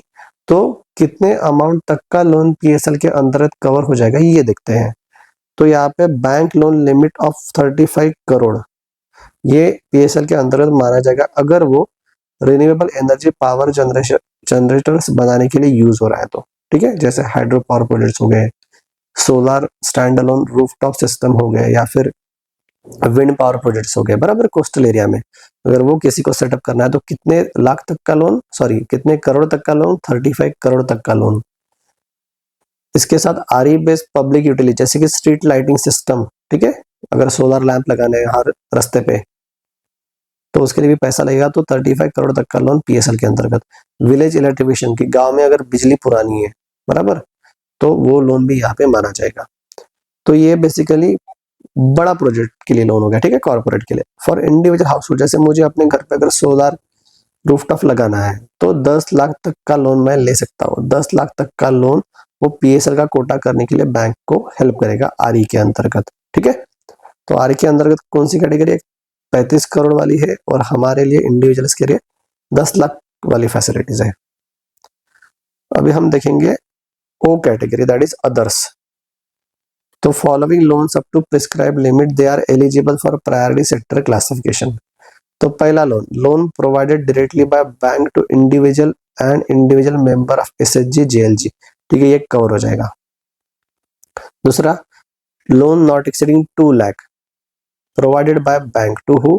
SHG JLG for activities other than agriculture और एमएसएमई। ठीक है, एग्रीकल्चर एमएसएमई को छोड़ के अगर दूसरी एक्टिविटी है तो एसएचजी को 2 लाख तक का लोन ये पीएसएल में माना जाएगा। जैसे कि loans for meeting social needs, construction और repair of the house, construction of toilets और any viable common activity started by SHG. यह सभी काम अगर एसएचजी के मेंबर्स के द्वारा किया जा रहा है तो उनको 2 लाख तक का लोन अदर्स में गिना जाएगा। लोन टू डिस्ट्रेस पर्सन, यहाँ पे डिस्ट्रेस फार्मर्स नहीं है क्योंकि डिस्ट्रेस फार्मर्स के लिए कोई लिमिट एप्लीकेबल नहीं है। लेकिन अगर डिस्ट्रेस पर्सन को लोन दिया जा रहा है और वो भी 1 लाख तक का लोन दिया जा रहा है पर बोरोवर, तो वो भी पीएसएल के अंतर्गत माना जाएगा। ठीक है, ये डिस्ट्रेस पर्सन कौन होता है? फॉर एग्जाम्पल, किसी ने अगर वो लोन दिया किसी से तो नॉन इंस्टीट्यूशनल मनी लेंडर से, साहूकार से लोन लिया, ठीक है, तो उसको तो कंपाउंड इंटरेस्ट लगता है ना, तो वो लोन चुकाने के लिए भी लोन दिया जाता है, लेकिन कितने लाख तक का? सिर्फ 1 लाख तक का, तो वो भी पीएसएल के अंतर्गत माना जाएगा। एग्जैक्टली बैंक काम करती है या नहीं करती है ऐसे पता नहीं ग्राउंड वर्क पे, अगर किसी को पता है तो वो कमेंट सेक्शन में मेंशन करे काम करते होगे तो। Loan sanction to state sponsored organisation for SC ST, ठीक है, फॉर स्पेसिफिक पर्पस, जैसे purchase and supply of inputs या marketing of the outputs of the beneficiary of this organisation, तो ये भी पीएसएल के अंतर्गत माना जाएगा। यहाँ पे लिमिट दिया नहीं है, ठीक है, जैसे यहाँ पे दी है। और स्टार्टअप्स के लिए लोन जो अप टू 50 करोड़, ये भी पीएसएल के अंतर्गत माना जाएगा। तो हमने देखा था कि एग्रीकल्चर में भी स्टार्टअप है तो भी 50 करोड़ का लोन मिलेगा, एमएसएमई में स्टार्टअप है तो उसको भी अप टू 50 करोड़ का लोन एडेड है। और ये स्टार्टअप है apart from this two, agriculture और एमएसएमई छोड़ के अगर कहीं पे स्टार्टअप है तो उसको भी लोन दिया जाएगा, तो अप टू 50 सीआर का लोन पीएसएल के अंतर्गत माना जाता है। अभी फाइनल कैटेगरी हमारी बच गई है, वो है वीकर सेक्शंस। तो हमने जो ऊपर कैटेगरी देखी थी कौन सी? अमी हसरो, agriculture, MSME, export credit, education, housing, social infrastructure, renewable energy और अदर्स में, ठीक है। तो यही कैटेगरी मोर और लेस यहाँ पे मर्ज हो जाएगी या फिर ओवरलैप हो जाएगी। जैसे वीकर सेक्शन में कौन आता है? स्मॉल एंड मार्जिनल फार्मर्स आते हैं, आर्टिशंस आते हैं, विलेज या फिर कॉटेज इंडस्ट्रीज आते हैं, जहाँ पे इंडिविजुअल क्रेडिट लिमिट 2 लाख से ऊपर एक्सीड ना करे, ठीक है, याद रखना। आर्टिशंस को दिया गया लोन या फिर विलेज इंडस्ट्रीज या फिर कॉटेज इंडस्ट्रीज को दिया गया लोन 2 लाख के ऊपर अगर नहीं है तो वो पीएसएल के अंतर्गत माना जाएगा। उसके बाद थर्ड देखिए कि beneficiaries under government sponsored scheme, जैसे कि national rural livelihood mission, national urban livelihood mission और self employment scheme for rehabilitation of manual scavengers. So ये 3 स्कीम के बेनिफिशियरीज है, अगर इनको लोन मिल रहा है तो वो भी पीएसएल के अंतर्गत माना जाएगा under the category of weaker section. SC ST भी वीकर सेक्शन के अंतर्गत आते हैं, या फिर बेनिफिशियरी ऑफ डीआरआई स्कीम मतलब differential rate of interest scheme के बेनिफिशियरी भी वीकर सेक्शन में आते हैं। एसएचजी जेएलजी ग्रुप्स ये भी वीकर सेक्शन का ही भाग है। इंडिविजुअल मेंबर्स ऑफ एसएचजीज ये भी वीकर सेक्शन में आते हैं। इंडिविजुअल विमेन बेनिफिशियरी भी विमेंस वीकर सेक्शन में आएगी up to 2 lakh per borrower. ठीक है, यहाँ पे limit of 2 lakh per borrower is not applicable to urban cooperative bank, याद रखना भैया। ठीक है, तो विमेन बेनिफिशियरी वीकर सेक्शन का पार्ट है क्या? है, लेकिन अगर उसको 5 लाख तक का लोन मिल रहा है तो वो माना जाएगा क्या? नहीं, 2 लाख पर महिला। ठीक है, ये अगर लोन लिमिट फुलफिल होती है तो ही वो वीकर सेक्शन के अंतर्गत कंसिडर किया जाएगा। उसके बाद डिस्ट्रेस फार्मर्स भी यहाँ पे आते हैं, क्योंकि इन्होंने पैसा लिया होता है मनी लेंडर से, नॉन इंस्टीट्यूशनल लेंडर से। ठीक है, तो दे आर डिस्ट्रेस फार्मर्स, इनके लिए लिमिट है नहीं कोई फिक्स। डिस्ट्रेस पर्सन की लिमिट हमने ऊपर देखी थी, वो थी 1 लाख पर बोरोवर। उसके बाद यही है, देखिए, distress person not exceeding 1 lakh per borrower. ठीक है, क्यों? तो उसको प्रीपे करना है, उनका उधार किसको? नॉन इंस्टीट्यूशनल लेंडर से जो लिया था वो वाला उधार चुकता करना है। पीडब्ल्यूडी, ठीक है, मतलब विजुअली इंपेयर्ड हो गए या फिर ऑर्थोपेडिकली चैलेंज पर्सन हो गए। ठीक है, इनको अगर कुछ काम करना है तो उनके लिए भी पैसा लगता है, तो वो भी लोन यहाँ पे कंसिडर किया जाएगा। ट्रांसजेंडर्स, ठीक है, इनको कोई लोन नॉर्मली देता है नहीं, तो ये भी कंसिडर किए जा रहे हैं। उसके साथ साथ minority communities as may be notified by government India from time to time. ठीक है, इनको भी लोन मिलेगा। बस यहाँ पे याद रखिए, देखिए, हमारे यहाँ पे माइनॉरिटी लैंग्वेज के बेसिस पे भी होती है या फिर रिलीजन के बेसिस पे भी होती है, या फिर कोई अदर बेसिस हो गया। समझिए कि हम भारत देश हिंदू मेजोरिटी वाला देश है, तो मुस्लिम्स हो गए, सिख्स हो गए, ये माइनॉरिटी में आ जाएंगे। लेकिन पंजाब में तो 6 लोग ही है ना मैक्सिमम। ठीक है, तो पंजाब राज्य में जो इंडिया की माइनॉरिटी है वो वहां पे तो मेजोरिटी है, तो वहां पे कैसे लोन दिया जाएगा? क्योंकि सभी की सभी लोन वहां पे पीएसएल के अंदर आ जाएंगे वीकर सेक्शन में। तो ऐसा आरबीआई ने बोला कि ये एप्लीकेबल नहीं होगा। ठीक है, क्योंकि पंजाब राज्य वहां पे सिख लोगों की मेजोरिटी है, तो वहां पे जो माइनॉरिटी को नोटिफाई किया जाएगा उनको ही लोन मिलेगा। ठीक है, अगर समझे कि ये महाराष्ट्र से कोई वहां पे जा रहा है तो वो मराठी पंजाब के लिए माइनॉरिटी हो गया, तो उसको वो लोन या वीकर सेक्शन के अंतर्गत कंसिडर किया जाएगा। तो हमने सभी कैटेगरीज पढ़ ली, हमने डिटेल में मास्टर डायरेक्शंस के ऊपर पढ़ लिए। अभी जो हमने यहाँ पे कुछ पढ़ा था उसके बेसिस के ऊपर एमसीक्यूज देखते हैं। ठीक है, थोड़ा रिवीजन करने के लिए हेल्प हो जाएगा। देखिए, पीएसएल का master direction is very important for examination. ये बहुत बड़ा मास्टर डायरेक्शन है, इसलिए हमने इसको लेक्चर्स में डिवाइड किया है। ठीक है, ताकि लेक्चर बहुत बड़ा ना बने और आपको इजीली समझ में भी आ सके। तो ठीक है, चालू करते हैं। पहला question, for which category of banks is entire export credit category not applicable? तो एक्सपोर्ट कौन नहीं कर सकता है? तो वो आरआरबी और लोकल एरिया बैंक नहीं कर सकते। ठीक है, रीजनल रूरल बैंक और लोकल एरिया बैंक के ऊपर ये कैटेगरी एप्लीकेबल नहीं होती है। Second, what is the maximum loan amount for an individual educational loan? तो इंडिविजुअल एजुकेशनल लोन कितने तक का मिल सकता है? तो 25 लाख तक का मिल सकता है। To be eligible for classification under priority sector, तो 25 lakh. In a city with population of 75 lakh, तो ये कौन सी कैटेगरी में आएगा? मोर देन 50 लाख वाली कैटेगरी आएगी, जो पहली थी, बराबर। और इसको कितने लाख तक का लोन दे सकते थे हम? 50 लाख तक का लोन दे सकते हैं। और प्रोजेक्ट कॉस्ट कितनी होनी चाहिए थी यहाँ पे? 63 लाख के आसपास की। ठीक है, सो क्या पूछ रहे हैं? What is the maximum housing loan limit for purchase of new dwelling unit to be eligible for PSL? तो वो है 50 लाख। चौथा, for housing loan to be eligible under PSL which of the following condition must be satisfied? पहली, loan amount must be within the limit and property must be for self use. ठीक है, दूसरा, loan amount must be within the limit and the cost of dwelling unit must be within the specified limit. हाँ, ये देखिए, उसकी project cost भी limit के अंतर्गत होनी चाहिए और लोन लिमिट के भी अंतर्गत होनी चाहिए। जैसे हमने देखा था कि मोर देन 50 के लिए कितनी लिमिट थी? 50 लाख थी। और कॉस्ट ऑफ ड्वेलिंग यूनिट कितना था वहां पे? 63 लाख। तो ये दोनों फुलफिल होने चाहिए। ठीक है, तो यही दिया answer. Correct answer is B. Bank loans to which of the following for housing are explicitly stated as not eligible for PSL classification? Individual from minority communities. ठीक है, तो इनके लिए तो है भाई। द बैंक्स ओन एम्प्लॉइज, हाँ, ये एलिजिबल नहीं है हाउसिंग के लिए। मैंने आपको बोला था government agency for slum rehabilitation, जैसे माड़ा को अगर पैसा मिल रहा है स्लम रिहैबिलिटेशन के लिए तो एलिजिबल है। अफोर्डेबल हाउसिंग प्रोजेक्ट का लोन भी एलिजिबल है।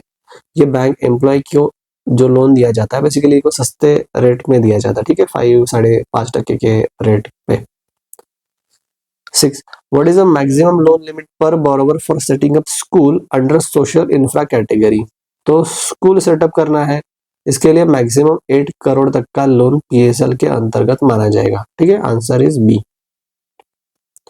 For a loan to build a health care facility, कहाँ पे, टीयर 4 सिटी में, to be eligible under PSL what is the maximum permissible loan amount per borrower, तो हमने देखा था 12 करोड़ तक का लोन पीएसएल के अंतर्गत आएगा, सो बी 12 करोड़। और हेल्थ फैसिलिटी कहाँ पे एस्टेब्लिश करना होगा, टीयर 2, 3 और 4 सिटी में। उसके बाद what is the maximum loan amount for renewable energy project like solar power plant to be eligible for PSL classification, ये प्रोजेक्ट है, ठीक है, हमारे घर का नहीं है, वो तो इंडिविजुअल हाउस होल्ड लोन हो गया, तो ये 35 करोड़ तक का लोन पीएसएल के अंतर्गत माना जाएगा। अगर इंडिविजुअल हो गया तो वो कितने तक का रहेगा, तो हमें पता है वो 10 लाख तक का, जैसे मुझे अगर सोलर रूफटॉप इंस्टॉल करवाना है तो 10 लाख तक का लोन पीएसएल के अंतर्गत माना जाएगा। Under others category what is the maximum loan amount to self help group for a common activity that is not related to agriculture and MSME sector, तो कितनी मैक्सिमम लोन अमाउंट था वो, तो 2 लाख तक का लोन एसएचजी को मिल सकता है अंडर पीएसएल। ये वाला रॉन्ग क्वेश्चन है, नेक्स्ट पढ़ते हैं। 10 loans to distress farmers other than loan to distress person है, मतलब डिस्ट्रेस फार्मर नहीं है, to prepay their debt to non institutional lender are eligible under PSL subject to maximum how much limit, तो वो थी 1 lakh per borrower, ठीक है, ये याद रखना भाई, एग्जाम में पूछ सकता है, 1 लाख पर बोरोवर पीएसएल के अंतर्गत माना जाएगा डिस्ट्रेस पर्सन के लिए। Which of the following is not automatically considered a part of weaker section for PSL purpose, ठीक है, वीकर सेक्शन का पार्ट नहीं होना चाहिए, sorry not automatically consider as a part of weaker section बोल रहा है, तो स्मॉल एंड मार्जिनल फार्मर्स, हाँ भाई ये तो है वीकर सेक्शन का पार्ट, ओवरलैप भी हो रहे थे ये। All women beneficiary regardless of loan amount, नहीं ना भाई, ये रिगार्डलेस ऑफ लोन अमाउंट कैसे हो गया, 2 लाख तक का लोन वीमेन बेनिफिशियरी, ये वीकर सेक्शन के अंतर्गत कंसिडर की जाएगी। Beneficiary of differential rate of interest scheme, हाँ भाई ये है वीकर सेक्शन में, एससी एसटी भी वीकर सेक्शन में, तो ये वाला आंसर नहीं है, ये पार्शियली करेक्ट है लेकिन यहाँ से करेक्ट नहीं है, तो women not exceeding 2 lakh loan limit. Overdraft facility availed by प्रधानमंत्री जनधन योजना account holders can be classified under which PSL category, पहला है माइक्रो एंटरप्राइज के, हाँ बराबर है, वीकर एंटरप्राइज सेक्शन, हाँ ये भी बराबर है, सो इसीलिए answer is C, under both micro enterprise और weaker section category. In state of Punjab loans to members of which of the following community would be eligible for classification under weaker section, तो majority community नहीं भाई, only the other notified minority community, हाँ ये रहेगा only other, क्योंकि सिख है minority community लेकिन पंजाब में तो वो मेजॉरिटी है ना। All notified minority community including majority, यार मेजॉरिटी इंक्लूड नहीं होगी, no minority community are included in Punjab, ये भी रॉन्ग है, so answer is B, only the other notified minority community. Explanation पढ़ लेना। 14 a loan for construction of household toilet would be eligible for PSL under which category, ठीक है, घर का toilet भाई बांधना है, तो housing for repairs, social infrastructure, others, both housing for repairs as well as social infrastructure, so हमारा answer आएगा डी, ठीक है, ये एक्सप्लेनेशन पढ़ लेना। For foreign banks with less than 20 branches, हमने पढ़ा था भाई, foreign banks with less than 20 branches what is the maximum portion of their PSL that can be fulfilled through export credit, तो up to 32% of the PSL उनका basically export में ही जाना चाहिए, और ये 32% किसका हो जाएगा, एडजस्टेड नेट बैंक क्रेडिट या फिर credit equivalent of balance sheet exposure, इन दोनों में से जो हायर है उसका 32%, तो up to 32%। What is the maximum permissible carpet area for dwelling unit, मतलब for a house in affordable housing project for a bank loan to be eligible for PSL, तो कारपेट एरिया कितना permissible है, 60 square meter, ठीक है, इसमें question पूछ सकता है, याद रखना। so not more than 60 square meters carpet area. Which of the following loan for social infra is restricted and not allowed for RRB, urban cooperative banks and small finance bank? तो इनके लिए on landing वाली facility available नहीं होगी, ठीक है। Building school के लिए दे सकते हैं, loans for building health care facility tier 2 center में दे सकते हैं, लोन्स टू MFI, ये माइक्रो फाइनेंस इंस्टीट्यूशन को लोन नहीं देंगे भाई, ये वो तो बाकी कमर्शियल बैंक दे सकते हैं for on lending for water and sanitation facility, तो ये रॉन्ग आएगा, ठीक है। तो ये answer, loans for drinking water facilities, हाँ ये भी दे सकते हैं। 18. Weaker section category includes loan to distressed farmers indebted to non-institutional lenders. Is there a specific loan limit for this category? देखिए distressed farmers वाली कैटेगरी बोल रहा है, हमने distressed person को देखा था कि 1 लाख पर बोरोवर की लिमिट PSL के अंतर्गत मानी जाएगी, लेकिन फार्मर के लिए ऐसी कोई लिमिट है नहीं, so answer is C, no specific loan limit is mention for distressed farmers. यहाँ पे देखिए भाई, डिस्ट्रेस नॉन फार्मर्स के लिए लिमिट है 1 लाख की और विमेन बेनिफिशियरी के लिए लिमिट है 2 लाख की, डिस्ट्रेस फार्मर्स के लिए कोई लिमिट है नहीं। Investment made by urban cooperative bank in bond issue by NHB हुडको are eligible for PSL classification, नहीं भाई वो एलिजिबल है ही नहीं, सो आंसर इज फॉल्स।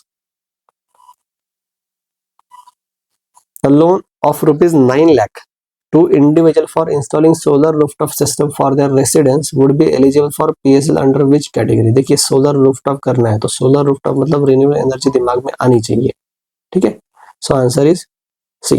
अगर यहाँ पे 9 लाख की जगह अगर 11 लाख होता तो आंसर नहीं आता, क्योंकि अप टू 10 लाख तक का लोन ही सोलर रूफटॉप सिस्टम के लिए हम ले सकते हैं और वो रिन्यूएबल एनर्जी का हिस्सा PSL के अंतर्गत माना जाएगा, ठीक है। सो 10 लाख पर बोरोवर ये है उसकी लोन लिमिट। तो PSL के बारे में सब चीजें हमने जान ली, उसके क्वेश्चंस भी पढ़ लिए। अभी भाई एग्जाम में अगर आए तो फोड़ देना, ठीक है। तो ठीक है, आज के लिए इतना ही है, नेक्स्ट लेक्चर बाद में पढ़ेंगे, कौन सा टॉपिक है वो मैं आपको बाद में बता दूंगा। Okay guys, bye.